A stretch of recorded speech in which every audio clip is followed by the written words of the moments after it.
마음에 정말 새기실 필요가 있기 때문에 한번 잘 파악해 주시고 해주시면 좋을 것 같고요.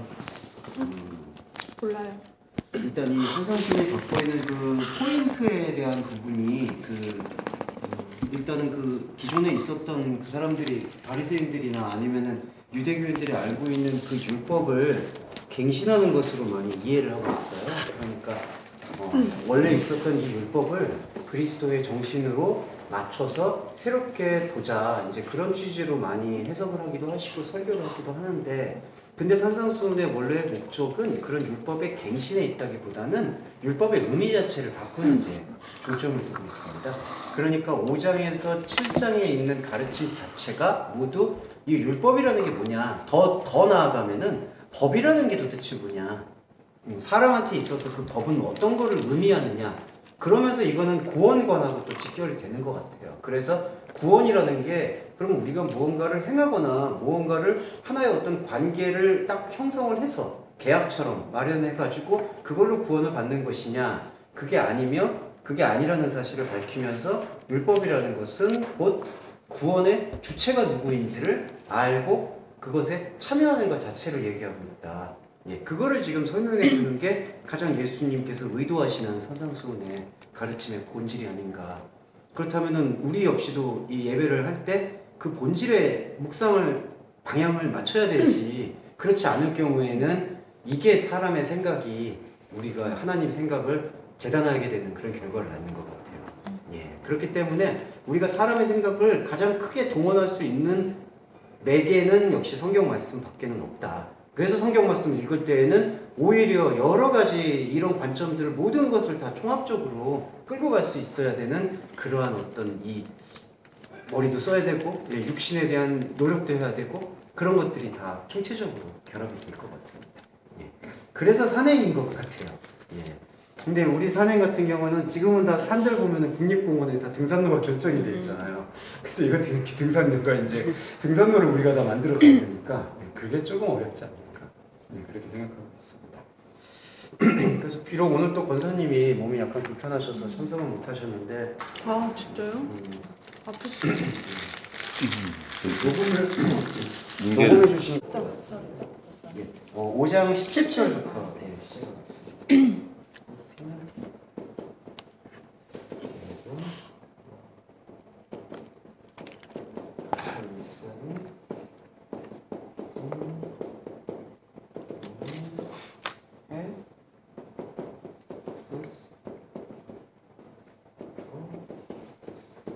이게 이제 첫 번째 문장인데요. 내가 율법이나 선지자나 폐허로운 줄로 생각하지 말아라. 이렇게 지금 번역되고 있는 거예요. 이게 부정사고, 이게 부정사고요. 그 다음에 이게 생각하지 말아라. 이 부분이 가장 먼저. 그래서 헬라어도 그렇고 히브리어도 사실은 첫 문장에 이렇게 첫 단어를 되게 중시하는 경향이 있습니다. 그래서 생각을 갖지 말아라. 이건 어떤 생각이냐면은 누스라고 이게 번역이 돼서 우리가 가지고 있는 마음, 정신, 자각, 이 정도의 의미를 갖고 있습니다. 그러니까 어떤 것을 마음에 담지 말아라. 그러니까 지금 우리 마음에 이러한 것들이 담겨 있다라는 것을 여기서는 내재하고 있는 것 같아요. 마음에 담지 말아라. 그러니까 이거를 비워내라는 뜻을 갖고 있고요. 그러면 어떤 것을 지금 비우라고 말씀을 하시냐 하면은 예수 자신을 나를 율법이나 선지자를 폐하러 온 것으로 마음에 담지 말아라. 그래서 일단은 이거에 대해서 들 수 있는 생각은 뭐냐 하면은 이거는 선지자라든지 예언이라는 뜻을 갖고 있고요. 선지자나 예언이라는 뜻을 갖고 있고, 이건 노모스는 율법으로도 번역이 되기도 하고요. 그 다음에 그냥 법으로도 번역이 됩니다. 그러니까 율법이라고 다 얘기하게 되면은 그 모세 오경에 대한 이야기를 많이 하게 되는데, 그것만을 포함하는 게 아니라 사람이 살아가면서 지키게 되는 어떤 기준이나 규범을 여기 이 노모스라는 단어 안에 같이 집어넣어서 해석하고 있다. 그러니까 내가 법이나 선지자들을 폐하려 온 것으로 마음에 두었다면은 그것을 버려라. 이렇게 지금 말씀을 하고 있어요. 근데 폐하지 말라니까 내가 법이나 선지자를 폐하려 온 줄로 생각하지 말아라고 했을 때 이 폐하다는 게 어떤 뜻이 있냐 하면은 카타라는 단어하고 리오라는 단어가 이거는 합성어인데 리오라는 단어가 풀어내다 해방시키다라는 뜻이 있습니다. 부정적인 의미로는 버리다라는 뜻도 있는데요. 근데 이게 이제 이 카타라는 그 전치사하고 합성어가 되면은 어떤 의미가 되냐 하면은 이거의 반대가 돼요. 해방시킨다는 것을 오히려 더 예속시킨다라는 거. 그러니까 이거에 대한 의미는 폐한다라고 이렇게 쓰이고 있는데 폐지한다. 근데 이 의미의 그 본질을 들여다보면은 폐지한다라는 뜻은 해방을 막는다라는 뜻으로 볼 수 있습니다. 예. 그래서 율법이나 선지자를 그냥 한글 번역만 읽으면은 폐지하려 온 것이 아니라 나는 완전히 하러 왔다. 이렇게 될 수 있는데 본질적인 부분은 뭐냐면은 내가 법이나 선지자를 해방시키는 것을 막는 것으로 왔다면 그런 생각을 버려라. 예. 오히려 반대 개념이죠. 예. 그러면 해방을 막는다라는 게 어떤 의미냐? 폐지라는 의미로 이게 사용이 되잖아요. 그러면은 예수님께서는 당시에 예수가 왔을 때 제자들은 어떠한 생각을 두 가지로 갖고 있었냐 하면은 요한의 제자들은 예수님을 철저한 율법주의자로 생각을 했고요. 그 다음에 베드로를 위시하고 있는 그 갈릴리 출신들의 제자들은 율법을 폐하는 사람으로.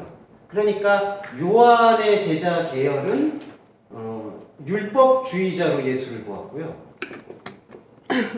그 다음에 베드로 계열의 제자들은 무율법주의자로 예수를 생각하고 있었다. 근데 예수님께서 지금 여기서 산상수훈에서 말씀하시고 있는 거는 이 두 부분을 다 거부하시는 거예요.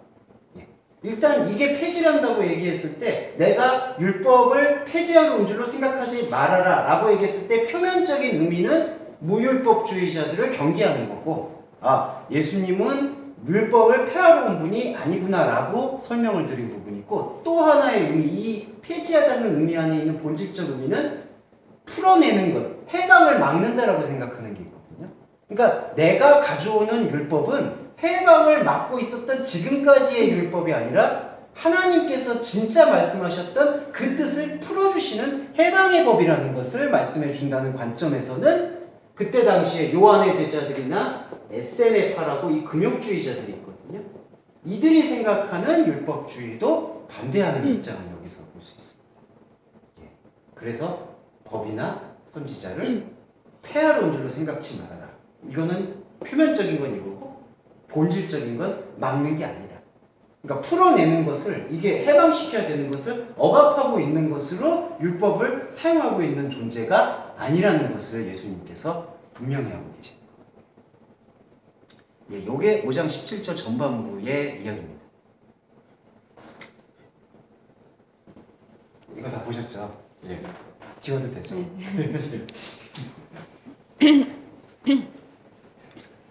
저기 네. 지금 예수님이 저 율법하고 선지자를 동격으로 안 보신 거네요. 동등하게 보셨어요. 아니 예. 그 예수님 존재하고 같이 여기서는 예. 율법을 예수님 자체로 안 보신. 예, 그렇죠. 지금. 예. 그리고 이거 있어요. 법이나 선지자가 우리가 볼 때는 그게 예수 그리스도의 존재가 되거든요.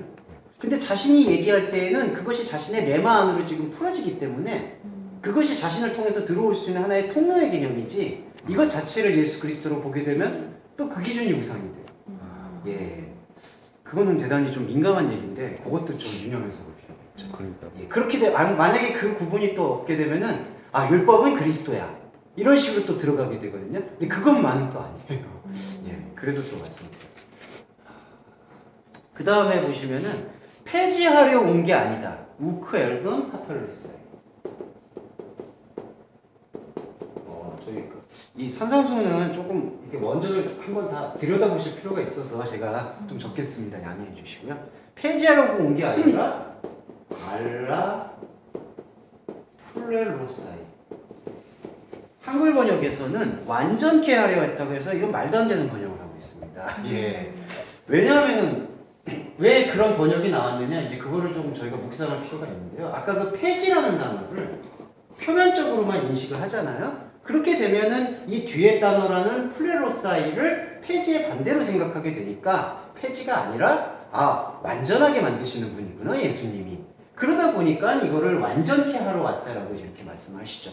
그 다음부터 무슨 문제가 생기냐면은 18절에 대한 해석이 천지가 없어지기 전에는 율법의 1.1획도 반드시 없어지지 아니하고 다 이룰 것이다.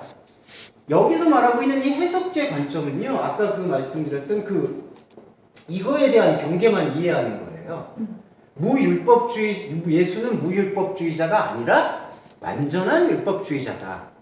그러면서 오늘날 우리에게 이게 어떤 설교 방향으로 내려오냐 하면 예수님은 구약에서 말하고 있어서 그 구약에 말하고 있는 대명을 613가지로 세분화한 바리새인들의 계명보다도 훨씬 더 우월하고 압도적으로 율법을 지킨 하나의 믿음의 선진이고, 우리는 그것을 지켜야 될 터인데 그것을 지키지 못하기 때문에 매 주일마다 나와서 예수의 이름으로 회개를 할 때 죄사함을 받고 그것을 용서함을 받아서 다시 한 주를 살아갈 수가 있게 된다. 제가 좀 거칠게 표현을 드렸지만은 그런 논리로 갈 수 있습니다.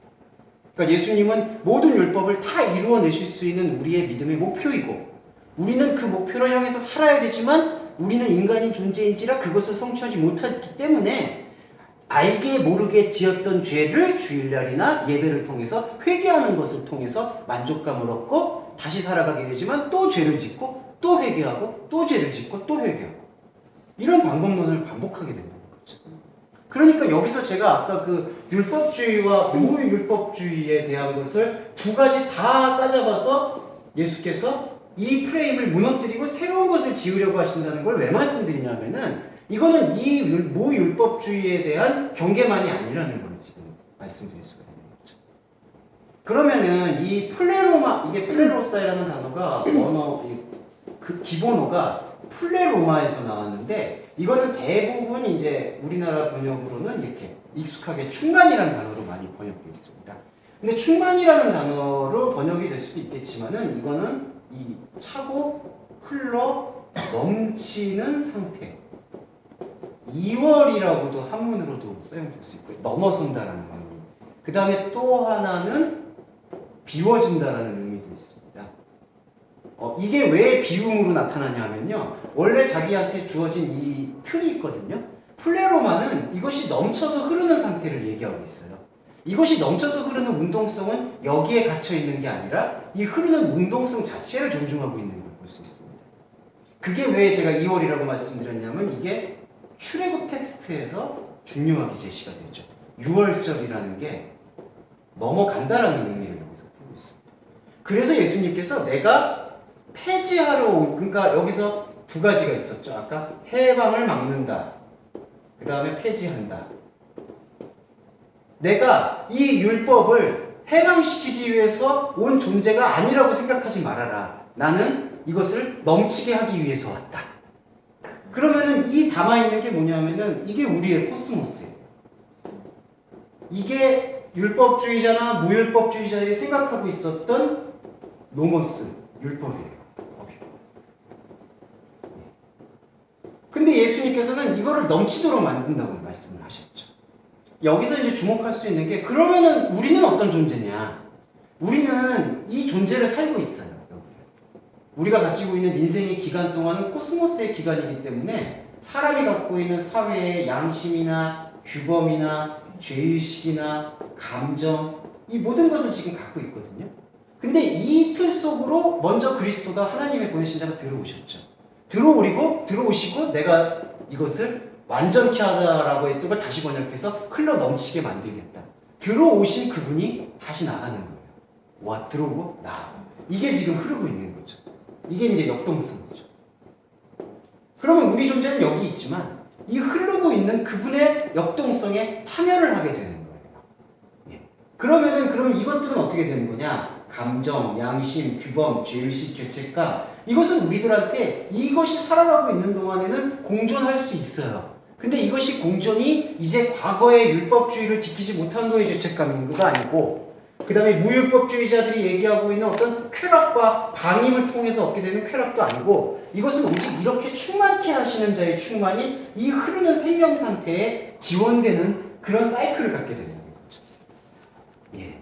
그래서 내가 법이나 선지자를 폐하러 온 게 아니라 완전케 하려 왔다. 넘치게 하려 왔다. 예. 이거에 대한 이해가 저희가 조금 필요할 것 같습니다. 율법이 넘친다고요? 네, 법을 넘치게 한다.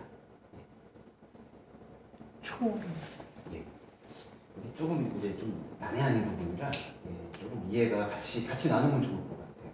이거 어떠세요? 법을 예. 넘치게 하는 게 무슨 말이에요? 예, 법을 넘친다는 게 지금 이 넘친다라는 것은 그 우리한테 주어진 하나의 틀이 있고 그 틀을 넘어선다라는 개념을 갖고 있거든요. 틀을 깬다고요? 예, 그렇죠. 틀을 깬다라기보다는 틀에 있는 것이 채워져서 넘치게 하는 상태. 그러니까 이때는 이게 우리의 존재가 갖고 있는 틀인데 이 틀 안으로 하나님의 보내신 자가 들어오셔서 이것이 갖고 있는 이 사회적 생각이나 통념이나 상식이나 이것을 넘어서게 만드는 거예요. 그러면은 우리는 근데 여기를 갖고 있잖아요. 그러면은 이렇게 넘어서게 만드는 분한테 우리는 어떤 태도를 취할 수 있느냐? 이것을 가지고 이 틀이 재료고요. 이 재료를 가지고 우리 안에 들어오셔서 이걸 넘치게끔 만들어주는 바로 그 역동성에 주목을 하는 거죠.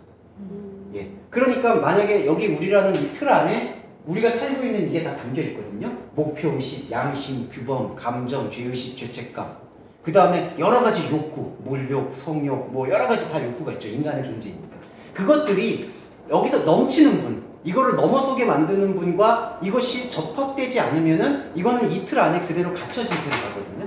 그러면 자연현상에서도 틀 안에 갇힌 물은 썩잖아요.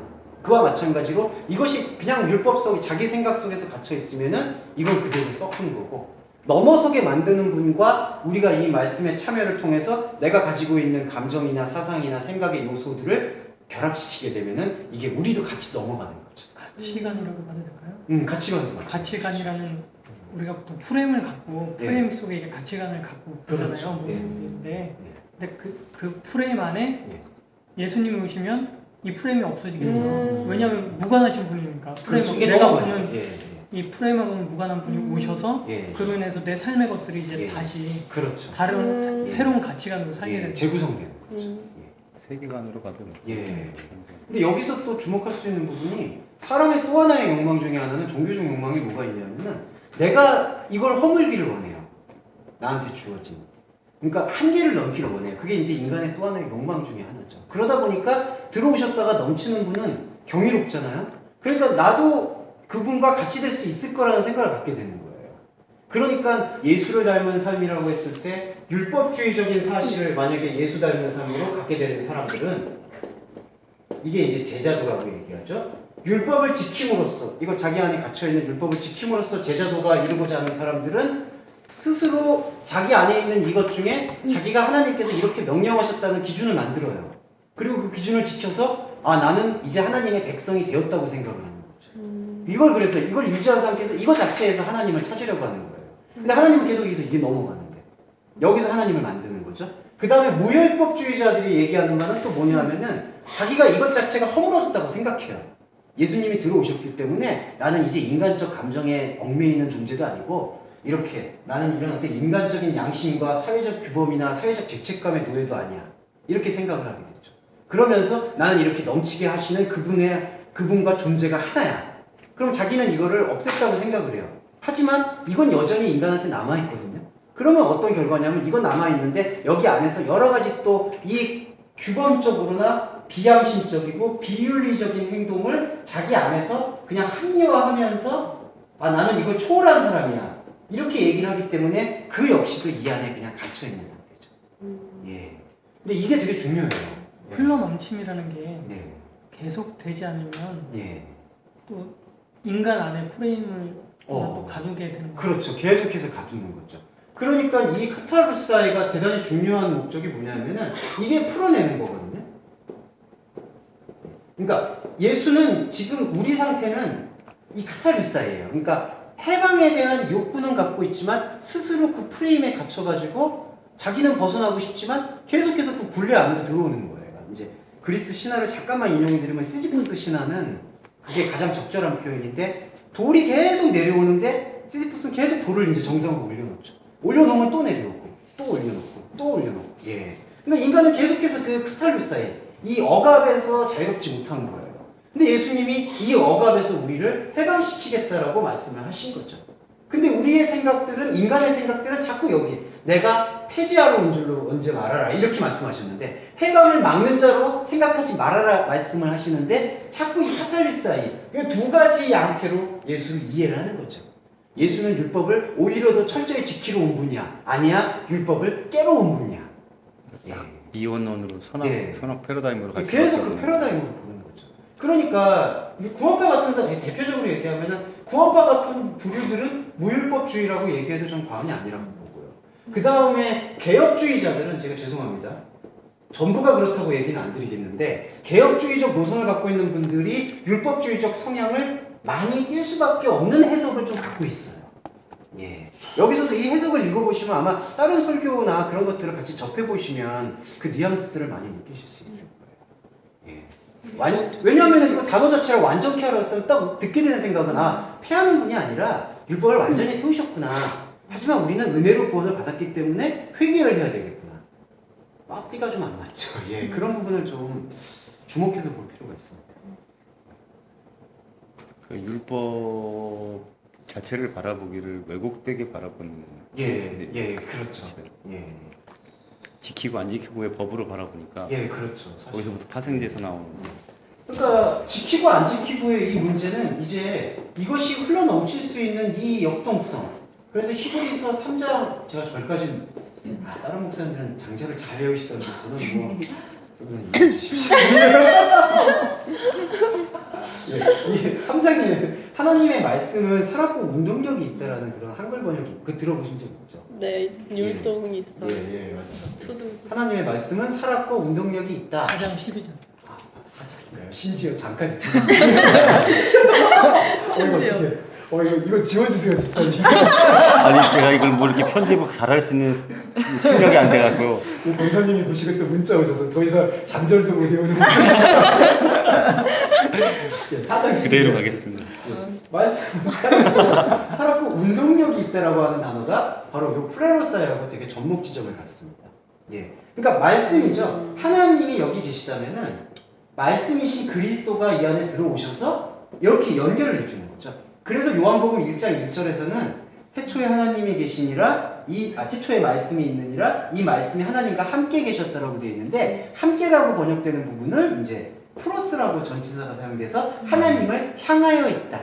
그러니까 태초의 말씀이 태초라는 게 이제 그 시간 태초만을 얘기하는 게 아니라 우리의 어떤 존재 상태를 얘기하니까 태초의 말씀이 있는데 이 말씀이 하나님을 향하게 했다. 요 상태죠. 예. 그리고 이 말씀이 히브리서에서 보면은 운동력이 있다. 우리도 이 운동력에 참여를 하는 거죠. 그리고 우리가 가지고 있는 감정, 양심, 규범, 죄의식, 죄책감 이런 모든 체계성은 이 역동성, 하나님을 향하게 만들어주는 이 관계를 온전히 바라볼 수 있게끔 만들어주는 것. 그래서 이제 이게 구약에서 얘기하면은 이것은 아벨의 제사가 되고요. 그 다음에 사도 바울이 신약에서 표현하면 너희 몸을 거룩한 산 제사로 드려라. 이게 이제 산 제사의 개념을 볼 수 있어요. 그러니까 제사라는 게 따로 어떤 제의적 행위를 하는 게 아니라 이 부분에 저희가 지금 산 제사로 발견되어지는 거죠. 예. 이렇게 이 관계를 좀 우리가 묵상할 필요가 있겠다. 예.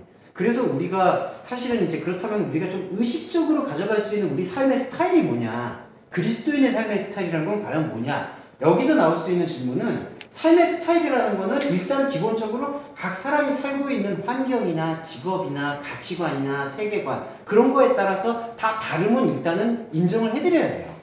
부부간에도 마찬가지고요. 남녀 사이에서도 설령 자신의 애인이라 하더라도 가치관이 다른 것에 대해서 인정해 줄 수는 있어야 돼요. 사실은. 예, 정치관도 마찬가지겠죠.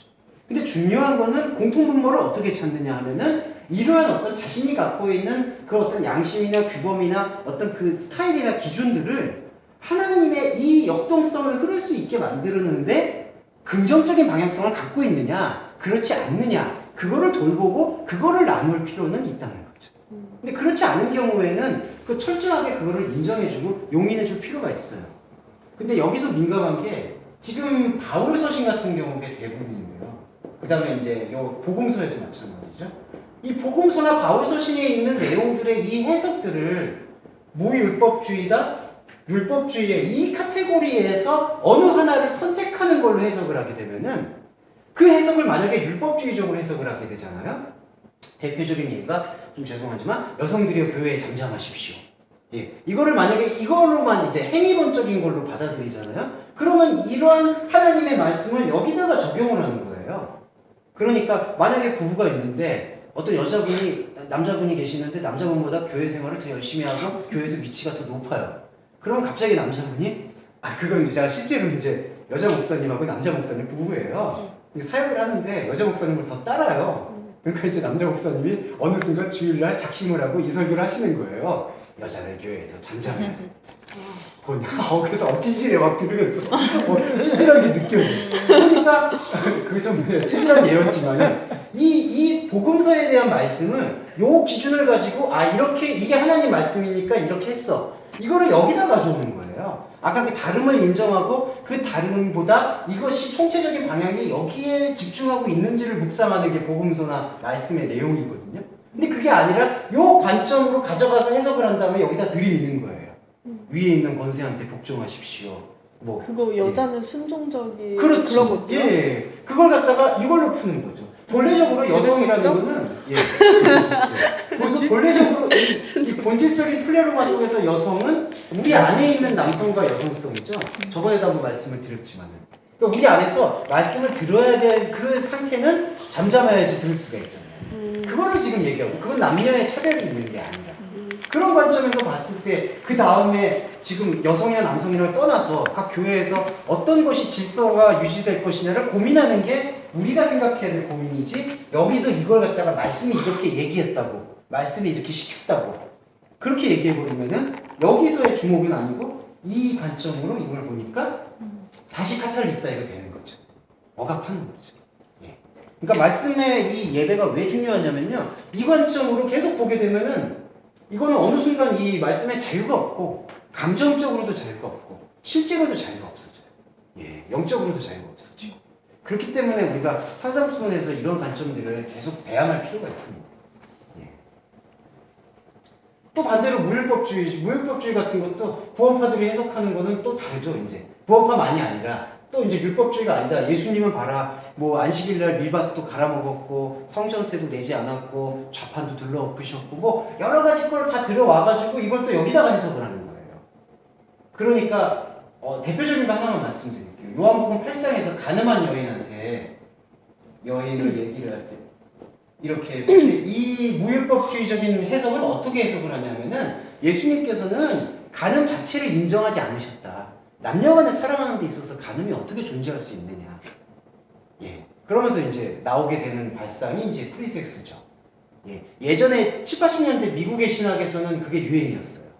예. 남녀간에 이제 스와핑 이런 부분들이 있었죠. 근데 그런 거는 아시겠지만 그게 여기 문제잖아요. 근데 여기서 왜 일부일처제가 중요한 게 아니라 이게 왜 덕목이냐. 이것이 하나님의 말씀을 지향하는 하나의 그 적절한 모델이 되어주거든요.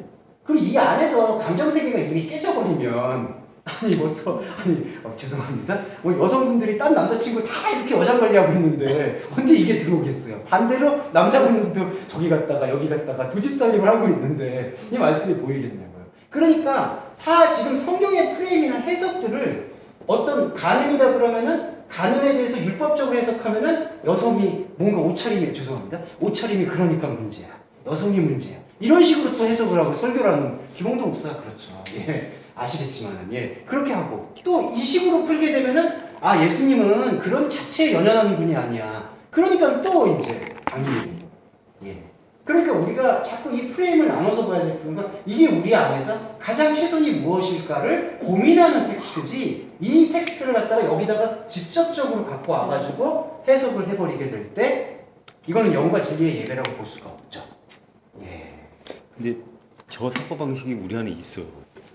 그렇죠. 악도화를 틀고 있어갖고 예, 그렇죠. 항상 저 기준으로 보려고 한다니까. 예. 이게 좀 그래서 약간은 우리가 의도적으로라도 성경 그래서 제가 이제 큐티를 좀 재구성해서 봐야 된다는 게 큐티가 좀 참 좋은 건데 프로그램인데 안 좋은 점은 자꾸 이제 오늘 나는 하나님의 말씀대로 사는가 안 사는가를 아, 약간 진짜 이런 맨날 기준으로 물어봐. 예, 다윗이 죄송합니다. 오늘 좀 이런 얘기를 잠깐 드릴게요. 다윗이 우리아를 보면서 했기 때문에 그러면 그걸 이제 해석을 어떻게 하냐면은 왜 그렇게 장군이 낮에 그렇게 쓸데없이 돌아다니느냐.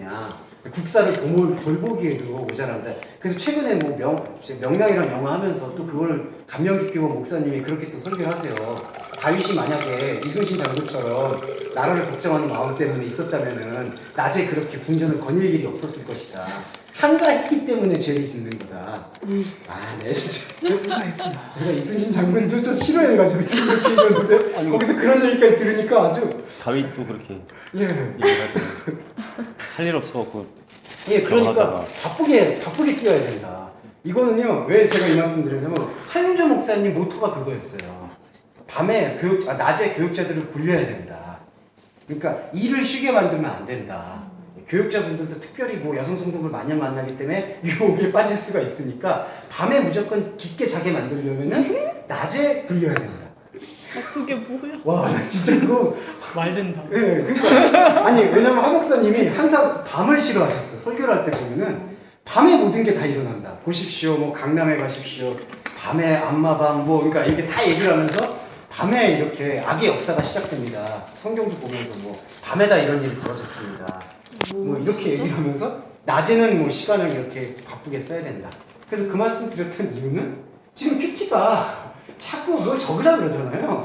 그럼 이걸 적는 거예요. 그럼 나는 오늘 뭐 다윗처럼 남성이면은 아 다윗처럼 이렇게 낮에 이렇게 한가하게 잊지 말아야지. 더 하나님의 말씀에 창념, 그러니까 창념이라는 표현도 안 쓰죠. 그리스도인답게 사회전선에서 열심히 뛰어야지. 뭐 이렇게 적고 여성분들 같은 경우는 나도 우리아처럼 그렇게 죄송합니다. 낮에 이렇게 목욕을 하거나 그런 빈틈을 보지 말아야.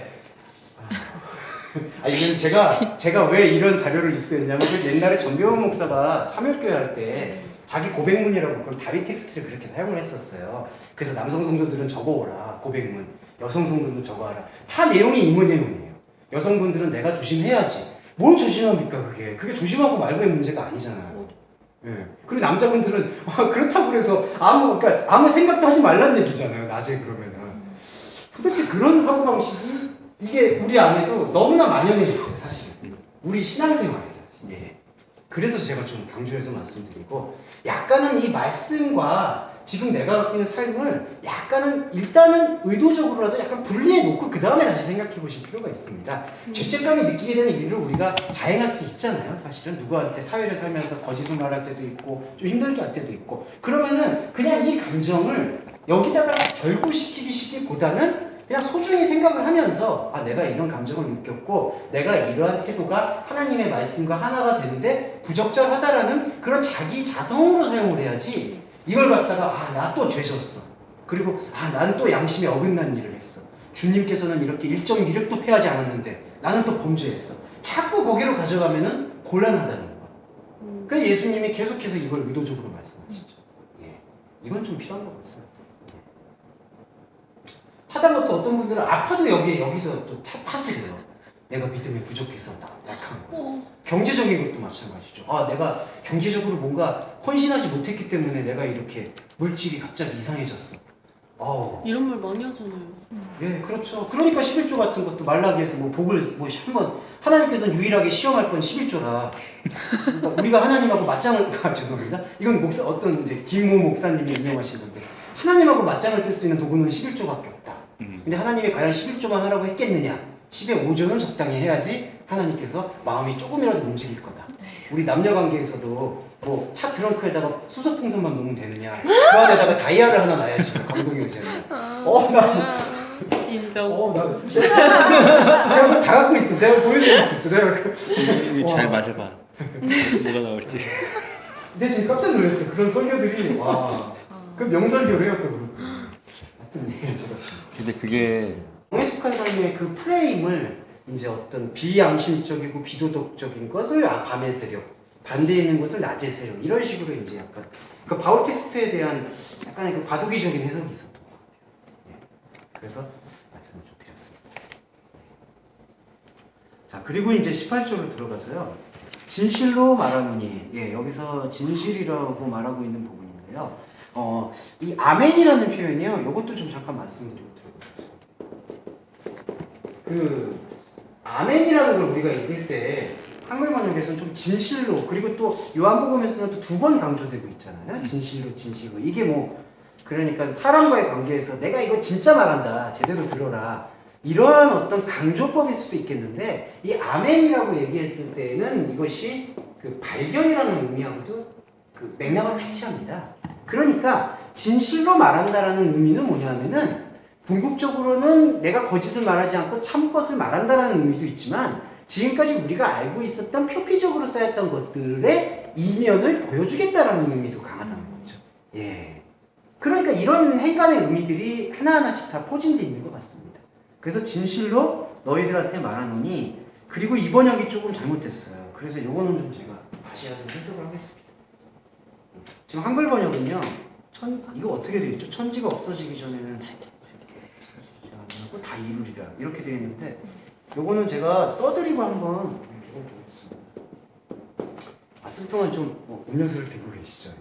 예. 예, 아, 쓰는 동안 예. 들고 있겠습니다. 헐. 요즘 길어서 좀 걸립니다.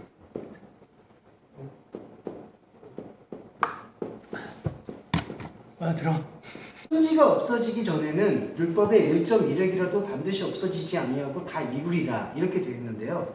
요거는 그 문법적으로요, 이 두 가지가 병행 구절로 이렇게 사용되고 있습니다. 그러니까 문장을 볼 때 우리 문장은 이렇게 두 가지를 이렇게, 요거는 이게 두 가지가 지금 같은 병행으로 반복이 되는 텍스트인데, 한글 문장이나 영문 문장은 이런 것들을 같이 배치를 해놓는데, 헬라어 문장 중에 특성 중에 하나는 한 문장이 있을 때 이거를 양관식이라고 해가지고 전치사 부분을 이렇게 나눠서 표현을 해요. 근데 요거를 같이 묶어서 표현하는 게, 번역하는 게 가장 바람직한 용례입니다. 그래서 그걸 다시 번역해보면 어떻게 되냐면요, 어이구, 어이구. 저기 밑으로 껴야 돼요. 와, 순발력.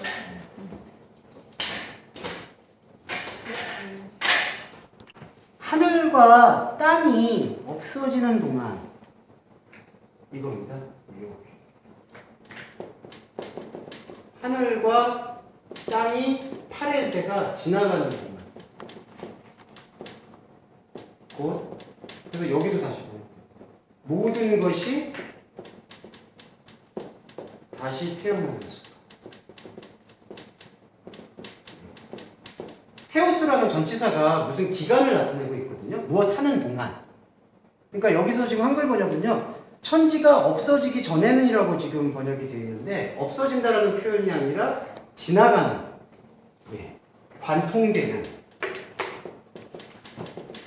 하늘과 땅이 지나가는 동안. 그리고 그 기간을 어디에다 다시 부여냈냐면은 모든 것이 다시 태어나는 동안. 요게 게네테이라는 게 태어나다, 출생하다, 이렇게 이렇게 지금 번역이 되는데요. 왜 제가 이걸 다시라고 번역을 했냐면은 판타라는 게 만물이잖아요. 이게 만물로 번역이 되는데, 이 만물이 지금 존재하고 있잖아요. 근데 여기서 만물이 태어난다라고 얘기하고 있는 것은 만물의 다시 태어남을 암시하고 있다. 왜냐하면 만물이 지금 우리한테 주어져 있는 건데, 또 태어난다라고 얘기했을 때 이거를 이중주생, 중생이라고 표현했죠. 그래서 요한복음에서는 거듭나지 아니하면, 위로부터 태어나지 아니하면 하나님 나라를 볼 수 없다라고 얘기했죠. 그래서 하늘과 땅이 지나가는 동안, 곧 모든 것이 다시 태어나는 동안 율법으로부터 나온 1점과 1획은 지나가지 않을 것이다. 예. 그러니까 법으로부터 나온 하나의 획과 하나의 뿔은, 예, 획은 이거고요. 이었다. 1점. 그 다음에 획으로 번역된 게 이 케라이라는데 뿔로 번역이 되는데, 케라스라는 단어가. 예. 하나의 뿔은 우메 파렐데. 이게 이제 강조 부정법이라서요. 결코 지나가지 않을 것이다. 그러니까 이게 의미가 많이 다릅니다. 한글 번역은, 그러니까 천지가, 하늘과 땅이 없어지기 전에는 이 1.1획을 다 이룬다라고 해가지고 이 판타게네타를 여기다 뒤에다 집어넣었어요. 율법과 1.1획. 그러니까 그리고 이것도 이제 번역은 이렇게 안 했죠. 법으로부터 나온 게 아니라 그냥 율법의 1.1획을 다 이룰 것이다. 근데 이게 다 이룬다라고 얘기하는 게 이렇게 완료형으로 되어 있지도 않고요. 다 지금 전치사고 until을 사용하고 있어가지고 이렇게 사용되고 있습니다. 그러니까 이거하고의 기간을 지금 동일시하고 있는 거죠. 하늘과 땅이 지나가는 동안 모든 것이 다시 태어나는 거예요. 그럼 여기서 이제 우리가 해석해 볼 부분이 하늘과 땅이 지나가는 동안이 왜 모든 것이 다시 태어나는 동안이냐? 여기서 말하고 있는 이 하늘과 땅이라는 것이 우리가 생각하고 있었던 우리의 코스모스라는 부분을 이제 언급할 수 있죠. 예. 땅과 하늘은 항상 쌍수의 개념을 갖는데요. 땅은 하늘을 바라볼 수밖에 없어요. 이 땅이 근데 여기서 우리의 존재를 지금 상징하고 있거든요. 그러니까 항상 땅은 아래만 바라보는 게 아니라 위를 바라보면서 목표를 설정하고 숭배하고 어떤 대상을 자기 안으로 품기를 원해요. 그래서 이 하늘과 땅은 그냥 같이 가는 거예요. 근데 예수 그리스도가 왔을 때 그리고 하나님이 보실 때 이 하늘과 땅은 이 땅이 하늘을 잘못 바라보고 있는 거예요. 죄가 뭐냐면 관역이 다른 건데 지금 땅이 바라보고 있는 하늘이 지금 관역이 다른 거예요. 그러니까 이 하늘이 우리의 이때는 우리가 여성성으로 표현해서 우리의 거짓된 남편 노릇을 하고 있는 거예요. 예.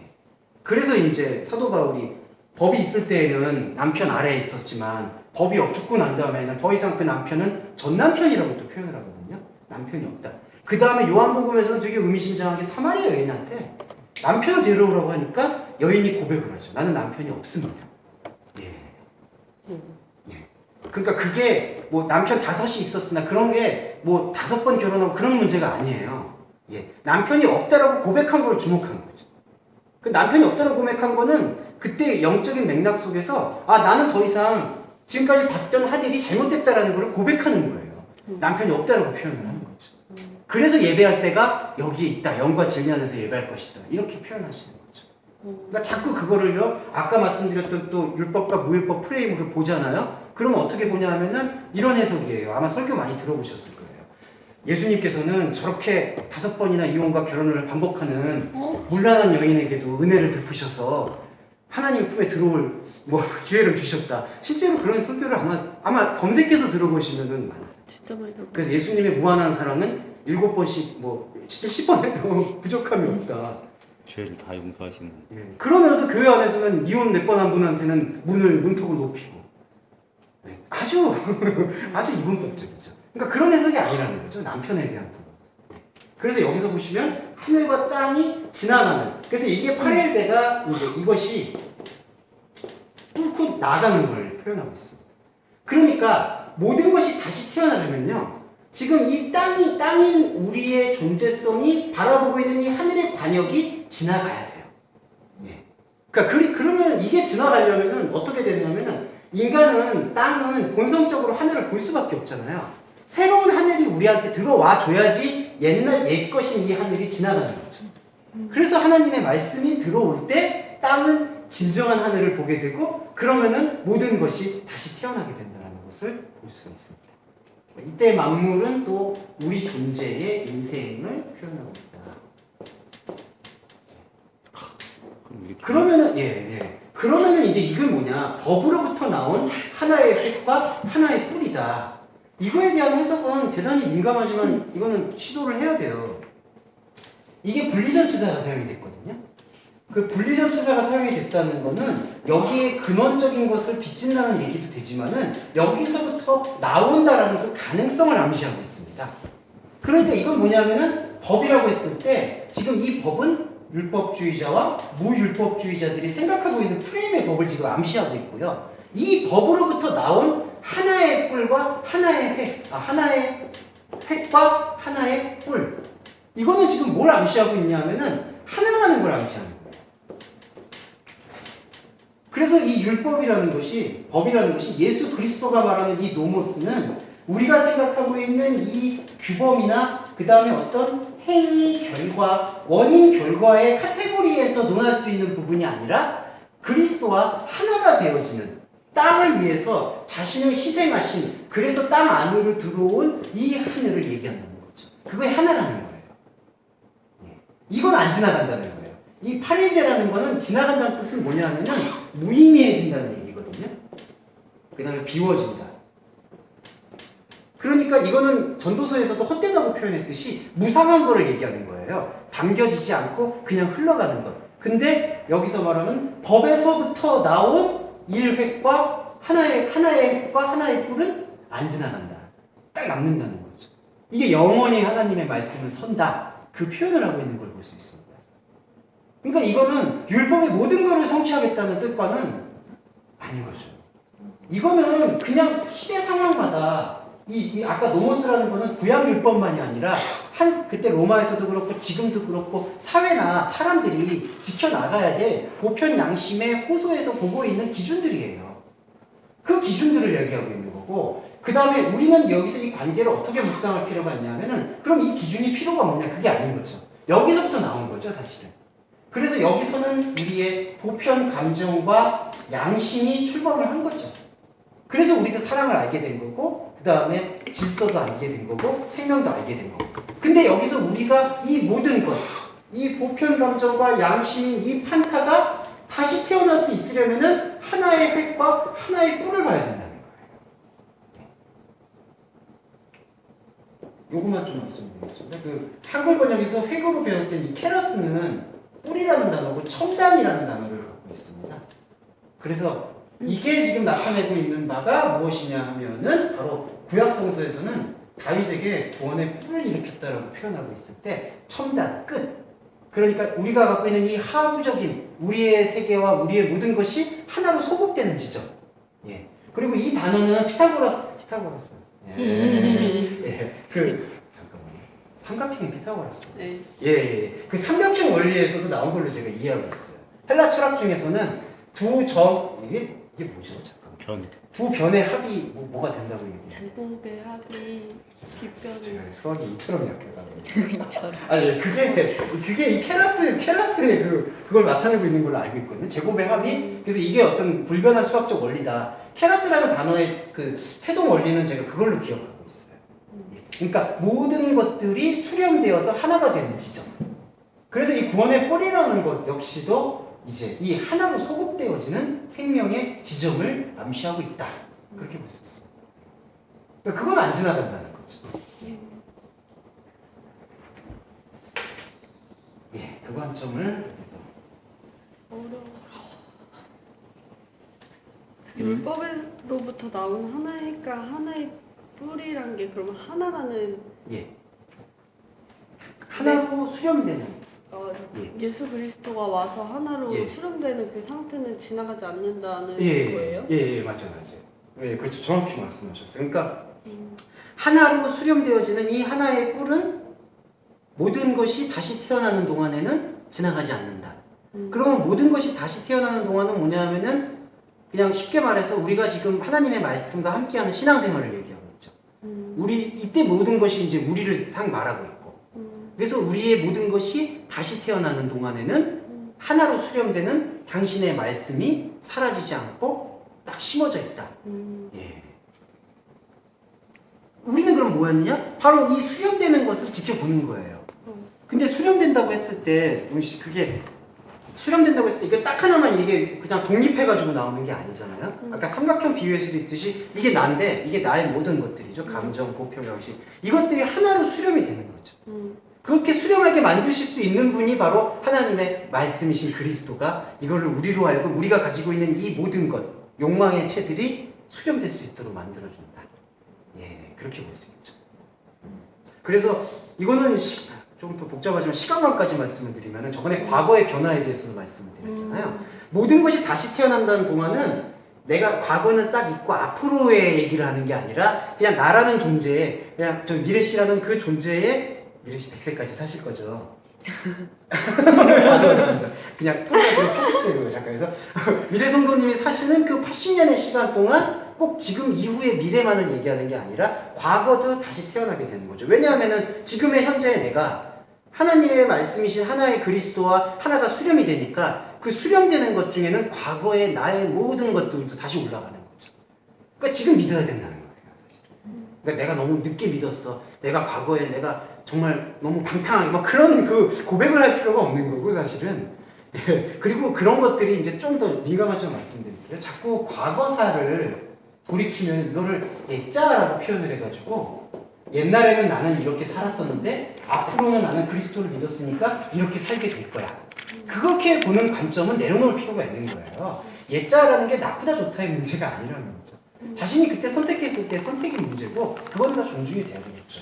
문제는 옛자가 새자 안으로 모든 것이 다시 태어날 수 있으려면은 바로 이렇게 하나로 수렴될 수 있는 그 말씀의 능력체가 그리스도라는 사실이 여기에 발견되어 있고 우리는 그걸 지금 이 시간 나누잖아요. 그렇게 될 때 모든 것은 계속해서 다시 태어나는 거죠. 예. 그러면서 가치관도 서서히 변해요. 이건 분명합니다. 왜냐하면은 모든 것이 다시 태어나게 될 때는 지금까지 땅인 내가 다른 관역의 하늘을 바라보고 있었잖아요. 근데 이게 지나가는 거예요, 그냥. 그러니까 모래성으로 지금 성을 쌓는데 파도가 오니까 이게 다 밀려나는 거예요. 그러면 이것의 허무함에 대해서 우리가 계속해서 우리의 현실 속에서도 자각이 사실은 되는 거죠. 그러다 보니까 우리가 뭐 일을 열심히 하지 말자, 뭐 그냥 느슨하게 해서 그런 표현이 아니라 내가 갖고 있는 삶의 모든 목적성과 양태가 하나로 수렴되는 생명의 관점에 집중이 되다 보면은 내가 지금 가지고 있는 이 삶에서의 내가 지금 이거를 소유하지 않으면 안 돼, 내가 이거를 성취하지 않으면 안 돼, 내가 인생에서 이 나이 땐 이건 해야 돼, 이런 모든 그런 사회적 통념과 가치관에 대해서는 한 걸음 물러나서 보게 된다는 거죠. 예. 근데 이게 경제학 논리로서도요, 한 걸음 물러나게 되면 오히려 세상은 크게 보여요. 사람들도 흔히 경제학에서도 블루오션이라고 해가지고 그렇게들 말을 하고 있는데 1.1획이라는 게 네. 집안의 모든 것이 네. 하나로 모이는 것을 1.1획이라고 지금 예, 저는 그렇게 봤어요. 예, 그 1점이라고 하고 있는 이 이오따가 왜 이제 제가 왜 수련 과정을 설명을 드릴 수 있었냐면은 이 1획이라고 표현되고 있었던 그 뿔은 바로 요 모든 것이 수렴되는 한문 써서 총화라고 얘기한다면은 이 1획이라고 얘기하고 있는 1획이죠. 이오따가 이게 그 헬라어 알파벳 중에 가장 작은 숫자 개념이거든요. 예, 1이라는 그러니까 헬라어에는 숫자가 다 알파벳마다 달려 있어서 이오따가 가장 처음 시작하는 영어로 말하면은 A인데 A하고 좀 요건 다른 것 같아요. 예. 그래서 이오따는 이 1획이라서 모든 언어 생활. 근데 이 언어가 갖고 있는 거는 모든 문화, 체계 전반을 얘기하고 있기 때문에 이게 바로 우리한테 주어져 있는 모든 재료들이라고 표현할 수가 있는 거예요. 예. 그래서 이게 위로 선등되는 케라스가 총화라고 얘기한다면 그 총화들이 수렴될 수 있는 모든 재료들. 그러니까 우리는 여기서 하나의 획이라고 얘기했을 때 여기서 이 이오따에서 벗어날 수가 없다는 거죠. 예. 인간은 말을 하고 배우고 사람과 관계 맺고 그게 다 이오따의 카테고리예요. 케라스를 예수 그리스도로 보면 예. 그게 이오따는 단 하나의 비전이 되는 예수 그렇죠. 그리스도가 되는 거예요. 예, 그렇죠. 그리고 이오따는 우리의 영역으로 좀 볼 수가 있겠죠. 우리한테 주어져 있는 재료들이 이 하나의 케라스로 올라가게 되는 거죠. 근데 영어는 달라요. 이게 영어에 대한 영적 의미도 잠깐 말씀을 드리면 영어의 A는 지배 용어예요. 예. 그래서 영어의 A는 Z하고 같이 연동되는 게 아니라 Z에서부터 시작되는 모든 알파벳을 A 안으로 수렴시켜요.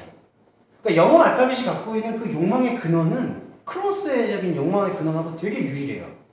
그래서 가만히 보시면 영어가 지금 계속 공용어 되잖아요.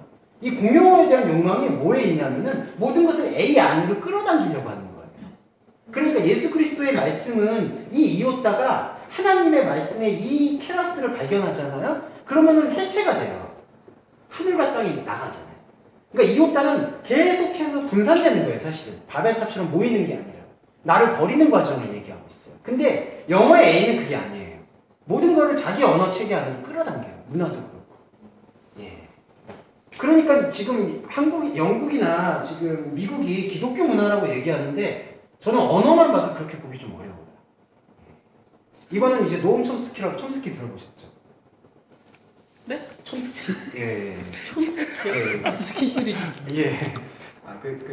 노엄 촘스키. 러시아에. 아, 예, 좌파 철학자 중에 한 명인데, 예, 노엄 촘스키도 이제 미국 학자예요. 미국 학자인데, 이제 이 A의 그 패단에 대해서 많이 얘기를 했었고, 저도 여기에는 공감해요. 그래도 뭐 영어를 배우지 말자 이런 뜻은 아니고, 예. 근데 지금 공용어 같은 게 지금 그런 현상들, 그러니까 세계주의적 해석은 아니라 이게 지금 바벨의 욕망들을 많이 나타내고 있거든요. 보면은 지금의 그 기축통화 시스템도 딸려잖아요. 예. 이러한 모습들이 A로 지금 소급되는 것을 볼 수가 있는데 공교롭게 제가 왜 이 말씀을 드렸냐면은 이러한 영어의 정신이나 이러한 어떤 돈이나 이러한 모든 정신이 성서 정신에서 나왔다. 예. 그래서 이게 사상가 중에 막스 베버라고 있는데 막스 베버가 자본주의야말로 기독교가 말하고 있는 가장 복된 정신이다. 많이 가진 자는 많이 받을 것이요 없는 자는 있는 것도 빼앗기게 되리라를 해석한 거죠. 노력하는 자가 더 많이 버는 것이고 노력하지 않는 자는 더 많이 잃게 되는 것이다. 그게 자본주의의 정신의 모토거든요. 다 성경에서 가져왔어요. 그러니까 기가 막히는 거죠, 사실은. 왜 이런 해석이 들어왔다면 과연 이러한 언어 체계라든지 이러한 어떤 사상이 들어왔겠느냐. 그러니까 자꾸 지금 이 사상이 지나가야 되는데 관역이 잘못된 하늘은 계속 남아있고 여기다가 그냥 주님 이렇게. 예. 저렇게 봐도 되나요? 예. 이렇게 하늘과 땅에 이제 주인이 바뀌지 않은 상태에서 그렇죠. 예. 이게 안 바뀌었는데. 예. 내가 계속 예. 주체가 돼서 가고 예. 있는 상황인데 예. 사실 그 밑에 보면 예. 다시 모든 것이 다시 태어나는 저거를 예. 그러니까 거듭남이 일회성이 아닌 거네요. 그렇죠. 그러니까 예. 계속 죽었다 살아나고 죽었다 살아나고 하나님 사건에서는 일회성, 우리 사건에서는 지속성 그렇게 보죠. 우리는 계속 그 말씀 예. 청념을 통해서 예. 죽었다 살아나고 예. 죽었다 살아나고 그게 매일 반복이 돼야 그렇죠. 된다는. 예. 흘러 넘치지 않으면 예. 그렇죠. 이 연동 세게 말하면 구원은 없다라고. 그렇죠. 냉정히 말하면 그렇죠. 이 상태가 우리 안에서 하나님 앞에서 발견되는 거예요. 그러니까 이게 지금 그 하나님 보시는 포에마고 예, 그렇죠. 이게 행함이에요. 예. 이 행함이 없으면 죽은 믿음이다 예. 말씀하셨던 거고. 예. 그러니까 저게 지금 하나가 다 저기 연동이 되는 예, 거예요. 연동이 되는 거예요. 예, 절로. 예. 그러니까 여기서 우리가 모든 교회 현상을 한번 분석해 볼 수는 있어요. 그러니까 좀 묵상을 볼 필요가 있습니다. 아까 말씀드린 무율법주의는 이 법을 또 무시하죠. 그러니까 이 이웃다는 이게 우리의 그 모든 생활의 요소들이거든요. 그러니까 이것들이 없는 상태에서는 이게 또 발견이 안 돼요. 우리가 이것도 무념할 필요가 있어요. 그러니까 우리의 감정이나 우리의 지식이나 우리의 이해가 없으면은 이 케라스라는 이 하나로 소급되는 건 절대로 열리지가 않아요. 근데 무율법주의자들은 이 법이 필요 없다고 해가지고 법으로부터 나오고 있는 우리의 이웃다는 아무 상관이 없다. 이 하나의 케라스만 있으면 된다. 그러니까 여기 어디 성경 모든 것에서 그리스도 있으니까 이것만 발견하면 끝이다. 그것도 아니고요. 왜냐하면 내 이웃다가 없는데. 예. 그리고 또 하나는 신비주의자들은 지식으로 이걸 봐야 되잖아요. 이웃다가. 사실은 이건 계속 우리가 머리가 아프도록 계속 봐야 되는 거거든요. 우리가 갖고 있는 교육체계라든지 언어라든지 문화라든지 생각을 쏟아부어서 읽어야 돼요. 근데 그게 아니라 신비주의자들은 하나님의 음성을 들으면 된다고 해서 나의 생각을 내려놓고 음성 듣기를 원하는 거죠. 근데 음성은 나중에 들려요. 뭐가 들리냐면 관역이라는 하늘에서 들려주니까. 예. 그래서 제가 신비주의자 문사를 그다지 선호하지 않는 이유는 말은 제가 이렇게 돌려서 말하지만 결코 선호하지 않는 이유는 자꾸 이 부분에서 받으려고 한다는 거죠. 예. 근데 막 사역지 나가면 그런 게 더 많다고. 그렇죠. 예. 그러니까 이런 현상들은 있어요. 튀니지에서도 경험하시는 것도 있으시고 이제 여러 사역자분들이 특별하게 하나님께서 외국으로 나가거나 정말 위험한 상황이 있을 때는 하나님께서 직접 개입해 주셔서 역사하시거나 여기로 가라고 음성을 주실 때도 있잖아요. 저는 다 그게 존중이 돼야 된다고 보거든요. 근데 중요한 거는 그것이 어떤 자기의 신앙 경험의 전부가 돼버려서 이게 하나님의 말씀에 대한 수고가 없는 이것이 연동되지 않으면은 또 그러면은 한 번 선교지 나가서 그걸 경험했다? 그럼 다시 선교지 나가서 또 그걸 경험하는 거예요. 그래서 제가 그게 없으면 하나님께서 나와 그리고 그게 아예 프로그램화가 된 게 좀 비판적으로 말씀드리면 예수전도단 같이 또 우리 사역지 어디를 결정합시다 그래서 이렇게 저기 모여가지고 이렇게 눈 감고 기도하다가 누구한테 음성을 줬대. 지금 부산으로 가자고. 아마 저였으면 부산으로 무조건 얘기했을 거예요. 롯데자이언츠. 저도요. 근데 저는 분명히 아마 보였을 거예요. 저 항구가 보였을 거예요. 여섯 명에서 다 틀려. 예. 그게 다시 기도해야 돼. 기도하고 맞아. 다시 더 저거 해갖고 와서 아니, 진짜 우리가 그 일치가 돼야 들어오는데 된다. 지금 여기서 기도하잖아요. 그럼 성도님은 당진이 보일 것이고 저는 부산이 보일 것이고 여집사님은 동해가 보일 것이고 선전도사님은 거제도는 아니시죠. 예, 그렇게 보이실 거예요. 예, 그래서 여기 분석해보면 이런 부분에 대한 우리가 인식을 좀 투명하게 그리고 명징하게 가질 필요가 있겠다. 예.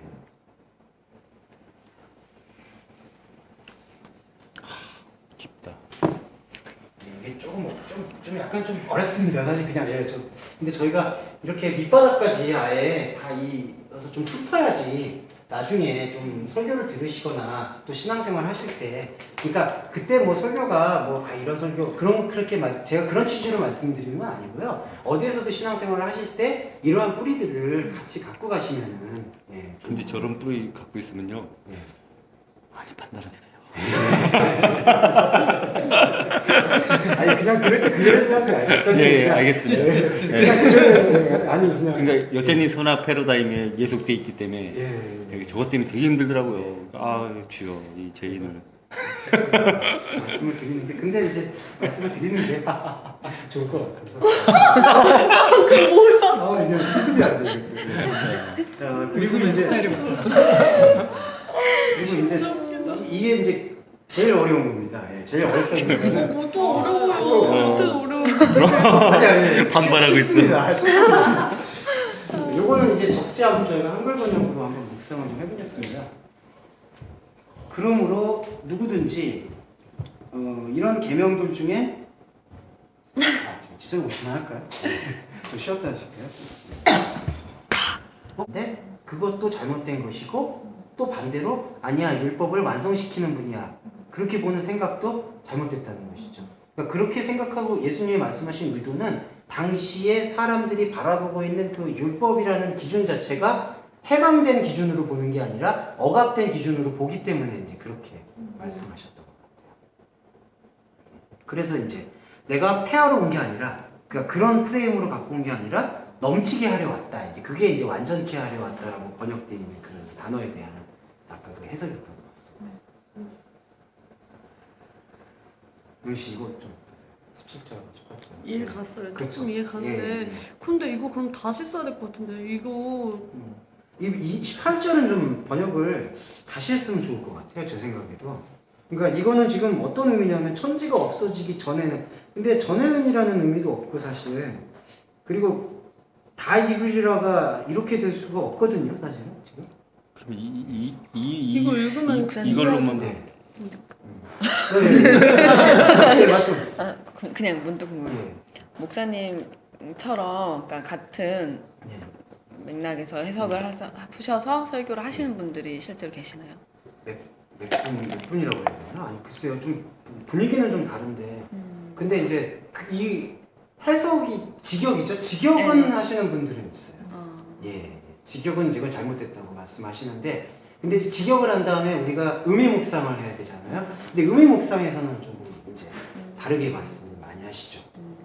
대표적인 게 1.1획을 또 어떻게 보냐 하면은 어떤 한 존재로 봐요. 그래서 내가 이 말씀을 지금 깨우쳤지 않았냐? 나다. 예. 예. 그래서 뿔은 나고 획은 너희들이다. 나는 남자고 내가 말씀을 줬으니까. 그러니까 이 관계가 이제 이루어지지 않고 다 이루어진다. 그렇게 보여요. 이렇게 해석하자. 그쵸? 누가? 제 댓글 본 적이 있거든요. 오늘 댓글 코스모스 올렸는데 그거는 홈코스모스 어쩌고 해서 맞습니다. 그쪽 근데 해석이 아직 그 의미 묵상까지는 제가 많이 안 나온 걸로 알고 있어요. 제가 알기로는 의미 묵상은 거의 없는 거죠. 성경을 볼 때요. 네. 저 같은 경우도 뭐 이런 지식이 없으니까 근데 이렇게 쓰여져 있는 네. 당시의 시대적 배경이나 이런 걸 모르잖아요. 네. 맞아. 그리고 원래 의미도 모르고 맞아. 예. 근데 어쨌든 보잖아요. 네, 읽게 맞아요. 되고 예. 근데 예. 거기서 이제 또 저희가 깨닫는 게 예, 있고 예, 그렇죠. 근데 그건 근데 잘못된 건 아니죠. 아, 그렇죠. 거죠. 아까 그 수렴이라고 말씀드렸던 네. 거 있잖아요. 우리가 어렸을 때도 통독을 하고 성경 학교 있고 어렸을 때 여러 가지 또 성경 문화 같은 거 참여하고 저는 다 그게 긍정적으로 보는 것이 이제 이것이 우리가 이 안에서 신층성을 갖게 되잖아요. 그러면 예전에 가셨던 그 몸의 영의 습관들이 몸의 습관들이 영의 습관들로 다 소급이 되니까. 근데 이제 중요한 거는 왜 우리가 그럼 이렇게 봐야 됩니까? 라는 것인데 저는 이걸 의무라고 생각을 하거든요. 하나님의 말씀을 계속해서 숙고하고 그게 죄 지은 자를 사해해 주는 역사니까. 지금 저희한테 이런 기회와 장소와 시간이 주어졌는데 이제 이거를 유기하는 것은 저는 그게 과연 어떤 결과가 있을까. 그렇기 때문에. 아니 몰랐으면 몰랐지. 이제 이미 알았기 때문에 큰일 난 거야. 조직 용어 같아서. 한번 가입하면 못 가는. 연구 탈퇴야. 근데 자유가 맞지. 그 저도 이렇게 문자적으로 봤던 타입이라 예. 이거 하면 또 오늘은 이렇게 살면 안 되겠구나, 예. 저렇게 살면 안 되겠구나를 봤고 예. 그렇지 못한 것 때문에 맨날 자책감과 그렇죠. 그런 힘듦이 되게 있었었는데 예. 지금 이것도 보면 예. 일반적으로 이렇게 율법 1조에 결코 없어지지 아니하고 다 이루라 이걸 보면 예. 종말의 때까지 그렇죠. 그걸 다 우리가, 말씀을 다 예. 이루고 우리가 또 이걸 지켜나가야 된다고 예. 해석이 되는 거예요. 왜냐하면 24장에서 또 끝까지 견디는 자 구원을 받는다고 했기 때문에 이제 그렇게 다 해석이 되는 거죠.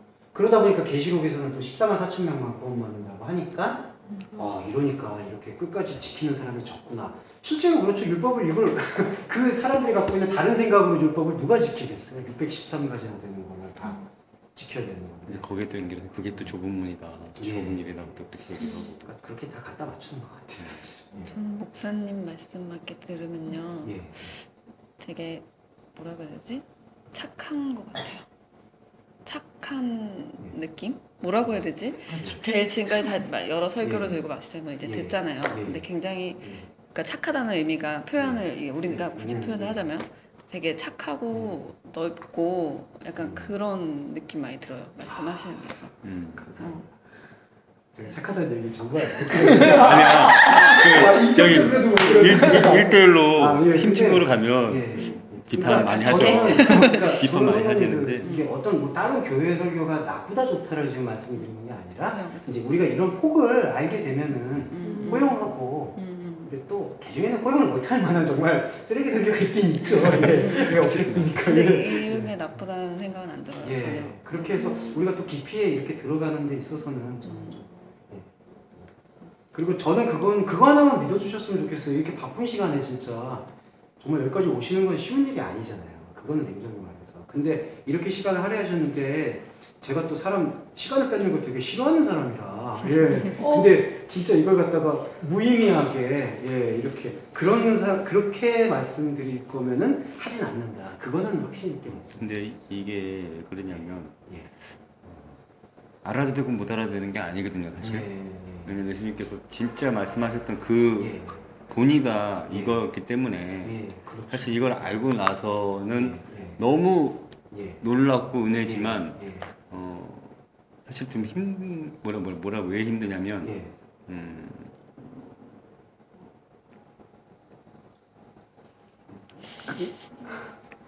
의무감을 주신 거예요, 하나님이. 그렇죠. 알기 잘못한 게 아니라 이걸 알았기 때문에 또 이거를 내 안에서 정립을 시켜서 나눠야 되고. 그렇죠. 예. 이게 또 줘야 될- 이제 저만의 언어가 되는 게 아니라 또 집사님께서 묵상하신 집사님의 언어를 또 다른 분에게 같이 나눠야 되고 또 성도님도 이제 이 자신이 갖고 계신 또 성도님만의 언어가 있잖아요. 그 언어를 또 이제 나누시게 되고 그렇게 돼요. 영시 씨도 또 앞으로 이제 살아가면서 또 또 더 제일 많이 나누실 거예요. 나중에 크게 되셨을 때 꽃장단을 하고 하는데 놀러 가야 되는데. 그리고 또 미래 선생님도 이랬어. 움직이게 될 때 이게 또 저하고 똑같은 말이 되는 게 아니라 또 미래 선생님이 보셨고 느끼셨고 그 감각하셨던 그 언어가 또 나오고 훨씬. 자, 그러면 이제 이렇게 변죽을 올렸으니까 19절로 어려운 거. 어려워. 아니 이게 어렵다기보다는요 조금 이제 양해를 구해야 되는 필요성이 있어서 그래요. 이거는 두 가지 의미가 교차를 합니다. 아이고 또 이렇게 말하니까 또 이상. 두 가지 의미가 교차하는 게요. 하나는 표면적 의미예요. 표면적 의미는 뭐냐면은 누구든지 이런 계명 중에 작은 것 하나라도 버리고 사람을 가르치면 천국에서 작다 불려질 것이고, 그 다음에 이를 행하고 가르치면은 천국에서 크다 일컬음을 불려짐을 받을 것이다. 이거를 표면적 의미로 보면은 계명 중에 하나를 어긴다. 이게 리오라는 단어가 사용됐습니다. 근데 아까 말씀드렸듯이요, 그 폐지한다라는 동사가 뭐였냐면은 카타리오였거든요. 그게 아까 말씀드렸듯이 카타라는 단어하고 리오라는 단어의 합성어로 쓰인 것을 볼 수 있었고요. 여기 5장 19절에서 작은 것들 하나를 어긴다라고 얘기하고 있는 동사가 이 리오가 사용됐습니다. 근데 리오는 두 가지 의미가 있어요. 긍정적인 의미로 보면은 아까 말씀드렸듯이 해방하다, 놓아주다, 풀어주다.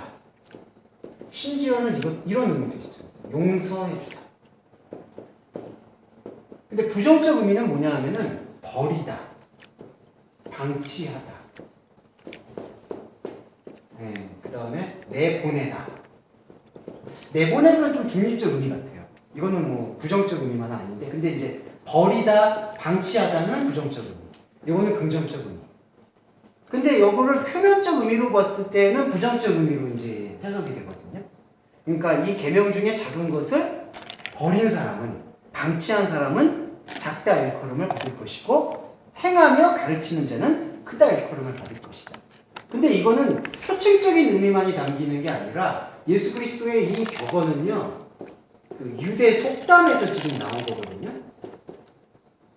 그래가지고 이거는 제가 좀 말씀을 드릴게요. 유대 속담이 대부분 이게 탈무드에서 유래됐어요. 이게 이제 탈무드에서 유래가 됐습니다.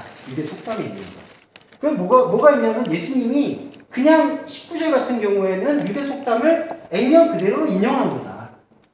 예. 그러니까 유대 속담에 그냥 이게 있거든요. 작은 것이라도 어기면은 다 어기는 것이다. 하나라도 어기면은, 너가 지금까지 잘했지만 하나라도 어기면은 하나님께서는 너를 작다라고 불러주실 것이다. 근데 과연 예수 그리스도가 유대 속담을 그냥 액면 그대로 인용을 했느냐, 이게 중요한 거죠. 그러면 이제 여기서부터 우리가 신층적으로 묵상해야 될 건 뭐냐 하면은 하나님 아들이신 그리스도가 과연 작다와 크다라는 개념을 어떻게 이해하고 계셨을까? 이건 명확해요. 작다라는 크다라는 개념을 예수 그리스도는 이런 어떤 천국에 대한 것, 하나님의 말씀에 대한 것, 은혜에 대한 것을 양의 문제나 크기의 문제나 질의 문제도 심지어 본 게 아니라 하나의 문제로 보셨어요. 누구의 문제로 보셨어요? 예수 그리스도의 관심사는 그거였어요. 그러니까 어떤 사람이 천국에서 더 많이 받고 적게 받고 그거로 지금 관심사가 둔 게 아니라 그냥 한 사람이 나와 함께 하느냐 안 하느냐, 관심사는 오직 그거 하나였어요. 그러니까 제자한테도 관심이 없었어요, 사실. 제자들이 따라오든 말든 아무 상관이 없었고, 오직 예수 그리스도는 나와 함께 할 수 있는, 그러니까 그땐 예수 그리스도가 자기 하나만 본 거예요, 사실은. 왜냐하면 자기가 인간으로 왔으니까. 예. 그러니까 그리스도로서 예수인 인간인 자신을 보이고 있는 거예요. 그러니까 3년 공생의 내내 그거였어요, 자기가. 그러니까 작다와 크다의 지금 문제를 여기서 예수 그리스도는 어떤 의도를 갖고 있냐면은 하나로 끌고 오는 것을 볼 수 있습니다. 그래서 예수님의 모든 교훈들이 하나로 끌고 와요. 그래서 그 임금 비유 같은 거 보시면은 9시에 일하는 사람하고 9시에 나와서 일하는 사람, 5시에 나와서 일하는 사람 임금을 똑같이 줬거든요. 이건 알바 세계에서는 있을 수 없는 거예요. 네. 아니 그러니까 뭐 갑자기 오후 5시에 와서 땡이를 치고 있는 알바생이 있는데 다 12시 막장 끝날 때 와가지고 막 이렇게 설렁설렁 도와주다가, 예. 근데 똑같이 시급을 받았다. 예. 그건 말이 안 되잖아요. 예수님이 그러한 비유를 사용하시는 이유가 뭐냐 하면은 그걸 감당하라는 거죠. 지금 우리는 항상 이 기준에 지금 능숙해 있잖아요. 양 개념, 가치체계. 이게 필요 없다는 게 아니라 우리가 살아가는 데 있어서는 항상 이렇게 살아갈 수밖에 없어요. 이게 나쁘다 좋다의 문제가 아니죠. 중요한 거는 이렇게 살아가고 있는 과정 속에서 우리가 이 하나인 복음을 받아들이게 됐을 때 이 하나인 복음은 우리 안에서 생명의 천국을 가져오는데 이 천국은 우리가 기대하고 있고 우리가 열망하고 있는 그런 목표나 의미와는 무관하게 당신의 세계가 우리 안에서 일방적으로 펼쳐진다는 거죠. 예. 그래서 하나와 크의 개념이 하나의 개념, 작다와 크다의 개념이 하나의 개념으로 이렇게 확산되는 것을 볼 수가 있습니다. 그럼 저게 그때 그 말씀하셨던 네. 믿음이 적은 자여도 없음의 개념으로 받는, 그렇죠.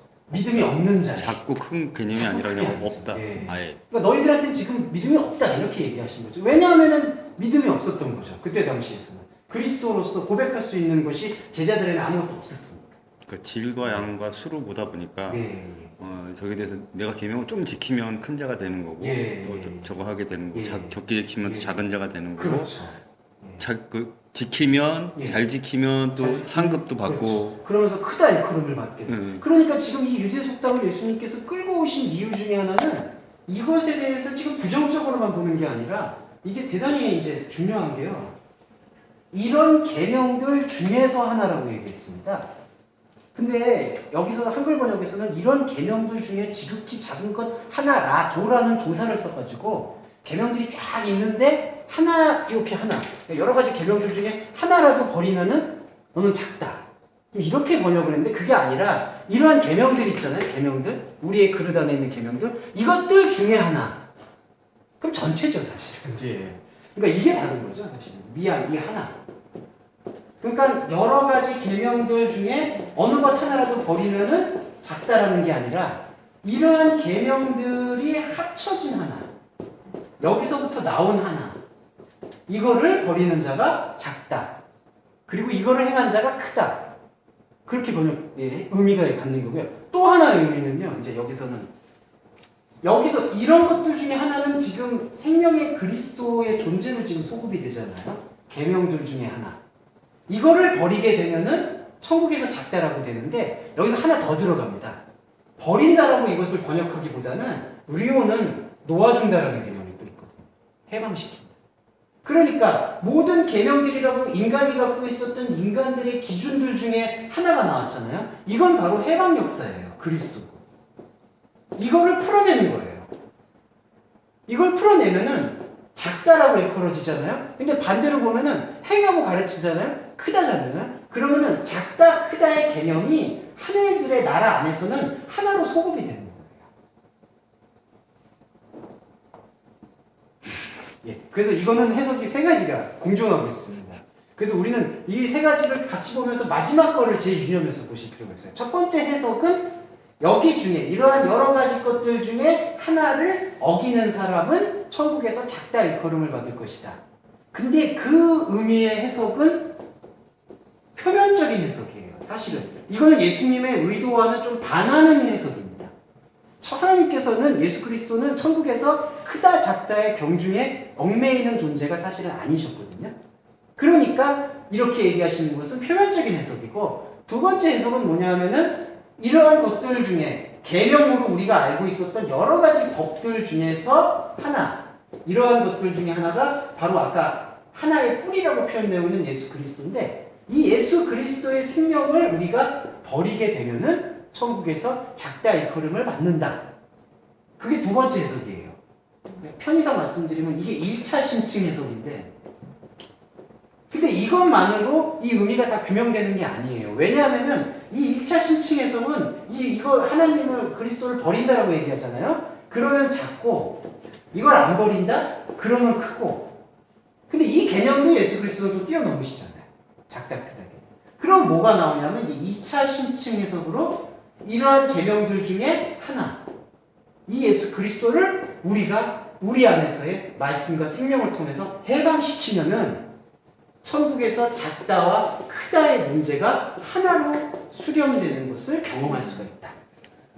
예. 저 많은 계명, 저 율법을요. 예. 율법의 총화로 총화. 예수 그리스도를 본 거잖아요. 예, 그렇죠. 그죠? 그 그리스도가 이제 그게 예. 말씀으로서 우리 안에서 풀어지는 과정. 그렇죠. 풀어지는 거죠. 그게 신앙생활이다. 예, 그렇죠. 예. 그러니까 요게 참 이게 좀 어렵긴 죄송합니다. 제가 설명을 잘 못해서 그런 걸 수도 있는데요. 예, 요게 지금 총화잖아요. 예수 그리스도. 근데 예수 그리스도가 지금 2차 심층 해석에서 해방되잖아요. 그러면 해방되는 것 중에서 요것들이 있어요. 계명들이. 그러니까 이것도 보편감정이고요. 그냥 이렇게 편이지 않고 표현은 요것도 보편감정이거든요. 근데 이제 아까도 말씀드렸듯이 이게 우리한테 그냥 묶여있는 상태에서 해석이 되면은 이거는 그냥 죄의식이나 우리가 가지고 있는 감정세계의 반복에 지나지 않는 것이고, 우리가 이 총알을 해방시키는 텍스트로 말씀을 대하고 지금 우리가 살고 있는 삶 속에서 보편감정을 대하고 컨트롤 하잖아요. 그러면 이게 하나님의 영광 안으로 해방 사역 안으로 이제 소급이 되는 거죠. 예.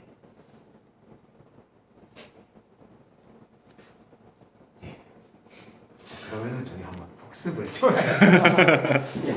그러면 좀 죄송해요. 이 복습을 하고 이제 마지막 20절로 넘어가면 좋을 것 같습니다. 오늘 20절까지만 하겠습니다. 이제 살인까지 하려고 했더니 살인은 다음 주에 하도록 하겠습니다. 예. 1차 해석이 일단 그거였죠? 저기 성님한테 한번 좀. 아니야, 난 몰라. 그래요? 아니 아까 그 헤아라 하시는 거는 그거 하나 알고 그렇죠. 예, 그거고. 그다음에 여기는 그거죠. 예. 그 작은 것 하나라도 버린다 했을 때 처음 해석은 뭐냐면은 계명들이 이제 뭐 안식일 지켜라, 뭐 해라 여러 가지가 있잖아요. 이제 근데 만약에 우리가 살면서 하루에 뭐 10가지 일을 해야 되는데 9가지는 했는데 하나를 못했다. 그러면은 이제 아버지가 보실 때 너는 작은 놈이다. 좀 이렇게 표현하는 게 첫 번째 해석인 거거든요. 근데 이제 10가지 해석 중에서 10가지 행해야 될 일이 있는데 10가지를 다 충실하게 했어. 그러면은 아버지가 잘했어. 너는 큰 사람이야. 이렇게 얘기해 주는 게 이제 요 19절에서 말하는 1차적인 해석이고요. 근데 이제 1차적인 해석만은 예수님이 말씀하시는 뜻의 전부가 아니다. 예. 그럼 2차적인 해석이 뭐냐 하면은 이렇게 10가지 중에 이 10가지 일을 해야 되는데 하나만 한 게 아니라 10가지 일이라고 하는 것 중에 가장 뛰어난 것. 이제 그렇게 번역하는 게 좀 좋을 것 같아요. 그러니까 내가 그러면 10가지 일을 왜 해야 되느냐는 거죠. 그걸 알게 되는 거. 예. 근데 그거 하나를 안 지켰을 때 천국에서 가장 작다 여겨지고 그걸 지키면은 크다 여겨지고 그게 2차적인 해석이고요. 그 다음에 이게 3차까지 하니까 이게 좀 그렇긴 하네요. 3차적인 해석은 그런 것들 중에 하나를 안 지킨 게 아니라 이 단어 자체가 이제 놓아준다라는 뜻이 있기 때문에 해방시킨다는 거죠. 그러니까 그 의미를 알고 이해하고 참여한다는 거죠. 그런 존재는 작다 크다의 연관성이 무화되는 그러니까 무관해지는 것, 하나로 수렴되는 것을 볼 수 있습니다. 그러니까 전자의 두 개는 우리가 해야 될 능동적인 걸로 봤고, 네, 그렇죠. 사실 마지막 거는 수동적으로 예, 주님께서 우리 안에서 그렇죠. 푸는 걸로. 그러니까 첫 번째, 두 번째는 둘 다 지금 주님이 주신 그 계명을 그냥 뭘 해야 되는 계명으로 이해했던 거예요. 그러니까 뭐 살인하지 마라, 간음하지 마라, 거짓말하지 마라, 도둑질하지 말라, 다 이런 것들을 인식했던 것이고, 세 번째 해석이 뭐였냐면은 이러한 것들을 왜 간음하지 말라, 도둑질하지 말라 이런 말씀들을 왜 우리한테 주셨을까? 그거에 대한 의미가 뭐냐면은 하나님을 사랑하기 위해서 주셨다는 거거든요. 그거를 우리가 알게 되는 게 이걸 해방한다는 얘기고, 그거를 해방하게 되면은 하나님의 나라에서 크다 작다에 상관없이 우리는 하나님의 자녀로서 살게 된다는 거죠. 그럼 이렇게 봐도 되나요? 예. 우선 크고 작고는 사실 그러면 예. 저기 하늘나라에서는 저 크고 작음이 있는데 그렇죠. 분명히 있는데 예. 우리는 그거를 크고 작고의 지금에 있는 관점으로는 그 계급적으로 그렇죠. 못 느낀다는 거죠. 그렇죠. 그렇죠. 우리 사고 체계가. 예, 그렇죠. 우리 사고 체계는 계급적으로만 지금 느끼고 있는 거고, 하나님 나라에서의 크고 작음은 우리가 가지고 있는 이 패러다임과 완전히 다른 거죠. 평등인데 예. 이제 그거는 그렇지만은 그 차이가 있죠. 희미하게 보는 존재와 예. 확연하게 보는 존재. 그러니까 이제 지금으로 예. 말하면 이제 더 주님과 연합될 수 있는 존재와 예. 안 그런 존재로. 그렇죠. 왜냐하면은 잠깐 영적으로 말씀을 드리면은 우리 존재가 부활체가 되잖아요. 그럼 그 부활체는 우주 전체예요. 지금 이렇게 그러니까 우리는 지금 이 물질계가 우주적으로 지금 뭐 아무리 빅뱅이 있다고 뭐 양자가 그걸 얘기한다 하더라도 우주적으로 지금 이렇게 분자체계로 돼 있잖아요. 그게 우리의 존재인데, 부활체의 존재는 뭐냐면은 이런 어떤 보이는 그 분자체계로 이루어지는 게 아니라 그것을 넘어서는 체계로 도입된다는 거죠. 예. 그러면 그때 우리가 갖고 있는 분자체계에서 보는 크고 작음은 이렇게 양의 크고 작음이 있고 질의 크고 작음이 있잖아요. 그리고 위치의 크고 작음, 사고방식의 크고 작음. 근데 이 분자체계가 완전히 흩어지고 새로운 분자체계, 하나님의 체계가 들어오잖아요. 그럼 그때의 크고 작은 개념이 우리가 지금 이해했던 크고 작은 개념과는 비교할 수가 없다는 거죠. 그래서 중요한 거는 그러면 그 비교할 수 없는 그 체질로 우리가 체질화가 되려면은 어떻게 해야 되느냐? 그걸 감당해야 된다는 거고, 그걸 감당하려면은 우리가 이러한 인식과 말씀에 계속해서 노출이 돼야 된다는 것을 하나님이 말씀해 주십니다. 우리가 우주가 되는 거죠. 예? 우리가 우주가 되는 거예요. 예, 그렇죠. 그러니까 포커스. 하나님께서는 왜냐하면 우리를 하나님이다, 생명이다 불러주신 것 자체가 우리가 우주가 된다는 거예요. 우주의 중심이 되는 거죠. 근데 이제 여기서도 성경에서 밝히듯이 마귀라는 존재는 어떤 존재냐면은 그 우주의 중심에 하나님과 하나 된 우주의 중심이 아니라 하나님 밖에서 자기가 하나님이 되려는 우주의 중심이 된 거예요. 그러니까 계속해서 지옥이죠, 그게. 예. 그 이게 살면서 지식과 어떤 거 이렇게 여기 가득 차 있어서 이 사고가 너무 지배를 하고 있기 때문에 예. 지금 그런 거에 대한 이게 그 뭐라 그럴까 거리 예. 건널 수 없는 그게 예. 있어서 예. 그게 엄청 이제 이게 자꾸 끊어져야 된다는 거죠. 예, 그렇죠. 이게 계속 절멸될 수 있도록 우리가 노출시켜야 됩니다. 예. 아, 이건 좀 죄송하지만 한 번 더 이렇게 되새김 이제 오늘 이게 이제 감각이 좀 있으시죠? 예. 있으실 것 같아요. 예. 그래서 첫 번째, 두 번째, 세 번째. 예. 영희 씨 한번 좀 어떻게 이렇게 이해를 해보시면 어떨까요? 이렇게 영희 씨가 지금 말해보라고요? 예, 예, 예. 아니 제가 정제가요. 네. 그렇게 되면은 천국에서 작다 불려질 것이다, 크다 불려질 것이다가 하나로 통합이 된다. 예. 왜냐하면은 작다 크다의 개념이 지금 여기서 똑같아 버리니까. 예. 그럼 두 번째 이해도 그게 그리스도랑 연결이 안 되는 상태인 거예요? 두 번째 이해도 그리스도와 연결이 되는 상태이긴 한데요. 네. 아직도 그것이 그리스도를 어떤 율법의 내 존재로 보는 틀 거 안에서 아니라 내가 이해하는 예, 그 그렇죠. 그러니까 기존이라고 표현해서 죄송하지만 기존에 갖고 있는 기독교적 해석이 두 번째거든요. 그러니까 율법을 가장 완전하게 지키신 분이 그리스도야, 예수야. 근데 그렇게만 생각을 하게 되면은 우리 안에서 이게 풀어지는 사역이 일어나지가 않아요. 왜냐하면 이걸 어떻게 적용하게 되냐 하면은 예수님은 이런 모든 계명들을 다 잘 지키시는 분이야. 그러니까 우리도 잘 지켜야 돼. 근데 우리는 잘 못 지켰어. 그러니까 예수님의 이름으로 예수님이 우리의 죄를 회개하면은 사해 주시니까 계속해서 회개해야 돼. 그러면은 천국에서 크다 일컬음을 받을 수 있어. 근데 이러한 사고방식 중에 함정이 뭐냐면은 아직도 천국에서 상급을 많이 받냐 못 받느냐 지금 우리가 생각하는 그 생각 속에 지금 갇혀 있다는 거죠. 예. 그러니까 그것도 넘어서게 되면은 예. 두 번째가 보면 예. 그러니까 분명히 예수 그리스도는 내 안에 들어오셨는데 예. 내 밖에 법으로 자꾸 지키려고 한다는 거지. 예. 그렇게 됩니다. 나와 지금 연합돼서 한 몸이 돼 예. 있는데 예. 자꾸 내 밖에 내가 지켜서 행해야 돼. 이랬으니까 이렇게 해야 하나님이 기뻐하시겠구나. 이렇게 생각하게 된다는 거죠. 그렇죠. 이제 그거를 내가 예. 지켜야 해. 내 밖에서 이렇게 딱 예. 그러니까 예수와 내가 하나가 되지 않고 예. 그냥 타자가 돼 버리는 그렇죠, 거죠. 그렇죠. 딱 지켜보는 거죠. 계명들 중에 중요한 게 예수님이야 이렇게 보고 자기가 또 계명을 지켜서 가려고 하고. 근데 이제 그렇죠. 예. 해명 몰라도 돼. 그럼 여기서 이제 여기서 저기가 나오는 거야. 그럼 율법 안 지켜. 율법은 폐해진 거네. 그러니까 그 계명의 의미가 응. 그분과 하나가 되는 거구나 이런 어떤 본질적인 그 모티브가 이거.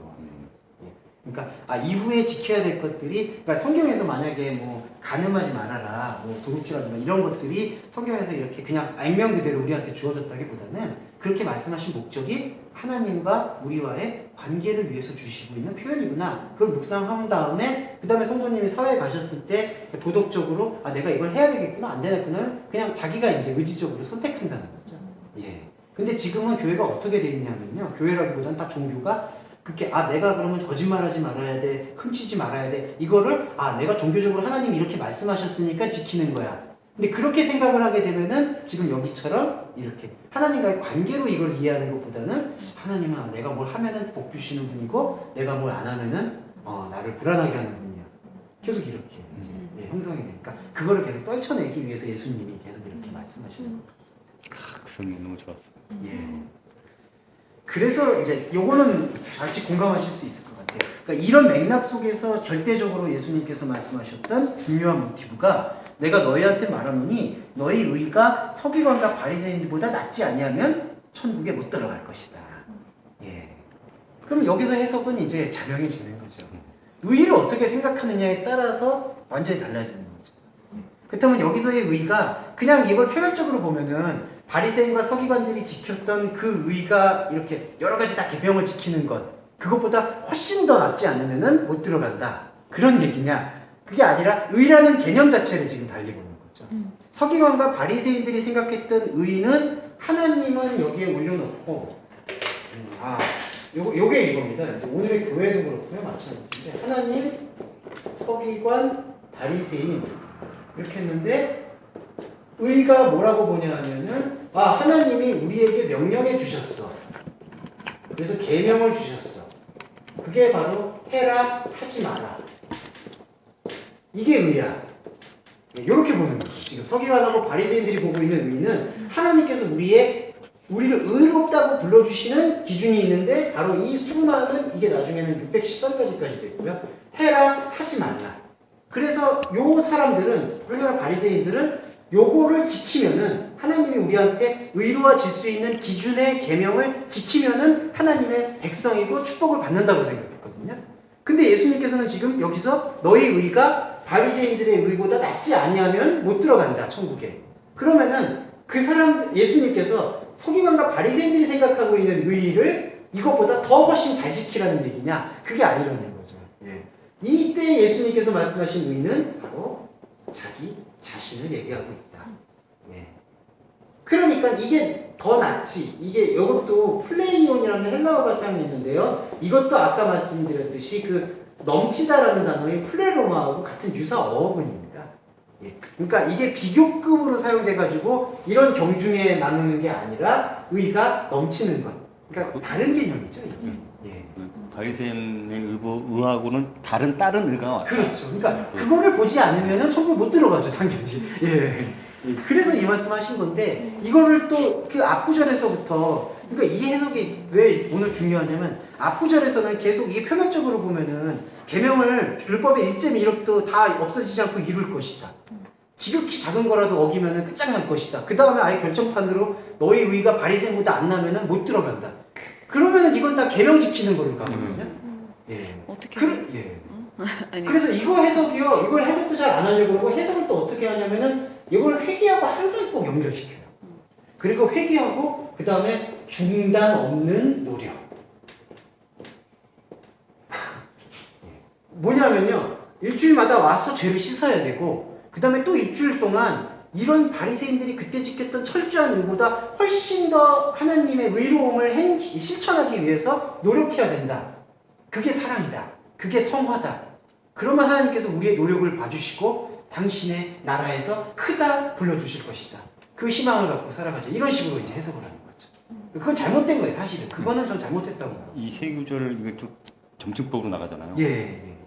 이게 숨 못 쉬는 거예요, 사람. 예. 미치게 만드는 거예요, 사실. 거의. 예. 근데 예. 내가 가능성이 있는지 알고 예. 나와 성령께서 하나가 됐으니까 예. 이제는 지킬 수 있다라고 그렇죠. 나가는 게 그게 제일 사람 잡아요. 잡는 거고요. 왜냐하면은 이렇게 올라가는 거를 성령이 들어오시면 나는 할 수 없지만 성령이 들어오시면 할 수 있다고 얘기하거든요. 근데 성령이 들어오셔서 이걸 하는 게 아니잖아요, 사실은. 근데 성령이 들어오셨다고 생각하는데 자기는 여전히 자기의 성품이나 습관이 남아있어요. 이러면 어떻게 해석을 하냐면 아 내가 지금 성령을 충만히 못 받아서 이렇구나. 내가 은사를 못 받아서 이렇구나. 안 죽어서 그렇고. 예, 내가 안 죽어서 그렇구나. 죽어야지. 이거 막 미치는 거거든요. 그럼 죽여주는 대상을 찾는 거예요. 네. 죄송한데 이건 악순환이에요. 그럼 죽여주는 대상을 누구한테 찾느냐? 자기한테 정죄감을 주는 사람한테 따라가요. 목사한테 따라가요. 죄송한데. 그럼 목사님이 딱 자기를 판단하는 거예요. 아 너는 아직도 멀었구나. 뭐 아직도 더 믿음을 가져야 되겠구나. 그러니까 자꾸 그런 카르텔이 계속해서 움직이게 된다는 거예요. 우리는 스스로가 죽을 수가 없는 사람입니다. 그래서 저는 여기 해석은 정말 중요한 부분이라서 오늘 좀 복잡하지만 좀 잘. 그러니까 이거잖아요. 여기서 저희가 항상 많이 하는 말씀대로 사십시오. 예. 말씀대로 살 수 있는 예, 사람이 예, 없어. 말씀대로 한 주 사셨습니까? 예. 오늘도 그러니까 말씀대로 그 사세요. 미래종님 다시 말씀드려서 죄송한데 요 의가 이제 그 개념이 다르다는 게 요 말씀의 본질인 것 같아요. 그러니까 바리새인들이라고 말했던 그때 당시에 종교인들은 이거를 하나님이 이렇게 명령을 주셨는데 이러한 명령을 잘 지키는 거를 의라고 생각했고요. 예수님이 말씀하시는 의는 하나님이 보내신 자가 예수님이잖아요. 그 예수님 자신을 받아들이는 거를 의라고 생각했던 거예요. 예. 그러니까 전자의 의와 후자의 의는 완전히 다른 거죠. 예. 19절하고 20절하고요. 예. 병행된다고 봐도 되죠. 그렇죠. 뜻이- 이거는 점칭적 병행 구절이라서 19절하고 20절 같은. 이거를 그러면 말씀 안에 거한다, 계명 안에 거하는 걸로 보면 되죠. 예, 그렇죠. 예수 그리스도 머무는 안에 거. 거하는 예수 거. 그리스도 안에. 그리고 예수 그리스도 안에서 사는 것. 그러니까 우리가 지금 앞으로 사는 것은 예수 그리스도 안에서 사는 거죠. 예. 그리고 그거에 대해서 또 말씀드리면 안에서 산다고 해서 또 어떤 그 도덕이나 나의 삶이 뭐 이렇게 변화가 돼야 된다는 거는 그거는 모든 사람의 상황마다 다 다른 거거든요. 그러니까 거기에 기준에 다시 예속되는 게 아니라 그리스도 안에 거하는 삶의 상태로 가는 거. 예, 그거를 여기서 얘기하는 거예요. 예. 그러니까 누구의 어떤 기준에 따라서 종교 생활을 하는 게 이건 절대로 아닌 것 같아요. 그게 자꾸 비교를 하게 돼서 예. 그리고 성령이 들어오셨다. 영지 계속 뭐 성령 충만 얘기하잖아요. 성령 충만이라는 개념이 어떤 개념이냐 하면은 우리의 어떤 그 기준들이 이렇게 계속 소멸되고 그리스도의 기준으로 우리가 계속 이 말씀을 보게 되는 거를 성령이 충만하다고 얘기하는 거지. 성령이 충만하기 때문에 나의 생활은 옛 생활과 다르다. 근데 그런 게 아니라는 거죠. 예. 그러니까 갑자기 뭐 의복이 달라지고 복장이 달라지고 막 갑자기 뭐 예배에 많이 참석한다든지. 예배에 참석하는 게 나쁘다는 걸 얘기하는 건 아닌데, 근데 갑자기 막 그 종교 생활인처럼 변한다든지 그런 거를 얘기하는 게 아니라는 거예요. 영으로 들어왔다, 영으로 산다는 게. 예. 저 사람이 나한테 막 근데 이게 이거를 네. 이렇게 예. 보는 의미로 받아들이는 사람이 진짜 너무나도 많은 것 같아요. 저도 너무 그랬고 그렇죠. 사실 그게 좀 많죠. 예. 그래서 성품도 아 내가 말씀대로 살아야지. 이제 그게 한상수훈 해석의 다 전부예요. 그러니까 이렇게 여기서 설교를 많이 듣고 하는 것보다는 바로 사회에 나가서 내 이웃을 돕고 막 하는 게 중요한 거야. 근데 이제 아까 장황하게 이렇게 예수님의 말씀에 의도에 대해서 설명을 드렸듯이 그거를 하면 할수록 오히려 그리스도와의 전목점은 더 멀어지는 거예요. 왜냐하면은 아까 그런 언어의 위치는 뭐냐면은 바리새인의 의보다 우리의 의가 더 나아야 된다는 생각이거든요. 근데 그런 의의 기준 자체가 좀 예수님이 다르다고 얘기하기 때문에 그리스도가 말씀하신 언행 일치는 이 말씀의 의미에 우리가 참여하는 그 행위 자체. 그러니까 지금 저희가 와가지고 7시에서 9시 동안 지금 시간을 그러니까 이 시간을 지금 하나님과 함께 했잖아요. 그거 자체가 지금 언행 일치. 의가 뭐예요? 예, 여기서 말하는 의가 하나님이 보내신 자 예수 그리스도 그 자체가 의고, 의롭다라는 거는 뭐냐면은 우리가 그 하나님이 보내신 자 자체에 그분이 말씀하시는 그 말씀을 듣고 공감하는 거. 그게 의롭다. 근데 이제 바리새인들이 의롭다라고 얘기했던 것은 사회나 삶에서 어떻게 행하고 어떻게 가르치고 어떻게 실천하냐. 그걸 의로 봤던 거죠. 그러니까 의의 좀 개념이 다르죠. 그냥 사는 것 같아. 그냥 예. 그냥 살아가는 것 같아. 예, 그냥 하는 거예요. 그냥 사실. 살아가는 것 같아. 예. 그리고 한 가지만 이제 또 저희가 헤어지고 이제 또 일주일 동안 하시는데 한 가지만 우리가 감정적으로 이렇게 중심을 가질 것은 이제 또 일주일 살면서 여러 가지 또 감정의 좀 기복이 있으실 거라고 보고요. 또 사람 간에 좋은 면만 있을 수 있겠지만 또 충돌도 할 수 있잖아요. 근데 한 가지만 또 명심하시면 좋은 게 내가 이렇게 감정의 기복이나 감정의 노예라는 표현도 안 좋아하지만 감정에 흔들렸다고 해서 지금 내가 하나님과 갖고 있는 관계가 어그러진다거나 약해진다거나 절대로 그렇게 생각을 안 하셨으면 좋겠어요. 예. 그거 하나만 명심하셨으면 좋겠어요. 딴 건 필요 없고 내 안에 있는 생명의 골방을 그대로 간다. 그것만 믿으시면 좋을 것 같아요. 항상 그렇게 예. 어떻게 보면 넘어졌다는 표현을 했을 예. 때도 예. 이 말씀창념이 계속 예. 나가야 된다는 예, 맞습니다. 그래서 그걸로 예. 소급시키고 예. 그러니까 그게 무슨 비윤리나 그런 게 아니라 우리가 만약에 비윤리적으로 행동을 하셨다면은 거기에 대한 대가는 또 치르셔야 되겠죠. 책임감으로. 그러니까 그거와 무관하게 나는 지금 이것을 향해서 가고 있다. 예, 그것만 믿지 않으셨으면 좋겠습니다. 내가 상대방을 예. 부정적으로 바라볼 수 있잖아요. 예, 그렇죠. 판단할 수 있고. 예. 근데 그런 거가 예. 제가 개인적으로 요즘 이제 그런 거를 이제 예. 점점 그러니까 더 이렇게 장점을 많이 보려 노력하는 중이라고 예, 예. 이제 생각이 드는데 근데 그 생각을 내가 만약에 비판적으로 생각이 들고 예. 막 그런 거면 예. 내가 그분을 정죄하는 건가? 아니 정죄는 아니에요. 그런 그냥 그 사람 그대로를 그 미래 씨가 보고 계시는 관점으로 보고 있다. 그렇게만 생각하시면 좋을 것 같아요. 예, 그렇죠. 그래서 거기서 들 수 있는 생각은 나의 관점은 이렇게 비판적으로 보고 있는데 이게 절대가 아닐 수도 있겠다라는 거를만 그냥 생각을 하시고 또 비판적일 때 표현할 수 있을 때 표현도 해야 되고 또 미래 씨가 죄송해요. 그만큼 비판적으로 봤을 때 그만큼 이유가 있다고 저는 생각하거든요. 그냥 비판적일 수가 없어요. 사람은 그런 행동을 하기 때문에 그런 거니까 그런 생각을 했다 해서 그게 뭐 또 미래 성도님의 믿음을 흔든다거나 그런 건 절대로 아닙니다. 그래도 단점보다는 장점을 봐서 그렇죠. 그게 경향성이 낫죠. 왜냐하면은 이제 또 그 사람의 상대방의 비판만 보게 되면은 또 그게 이제 자기한테 또 돌아오게 되거든요. 그러면은 또 결과적으로 하나님의 말씀과 하나 되는데 자기의 시간과 자기의 생각을 깎으니까. 예, 그런 관점에서 생각하시면 좋을 것 같습니다. 예. 그래서 그거 하나 말씀.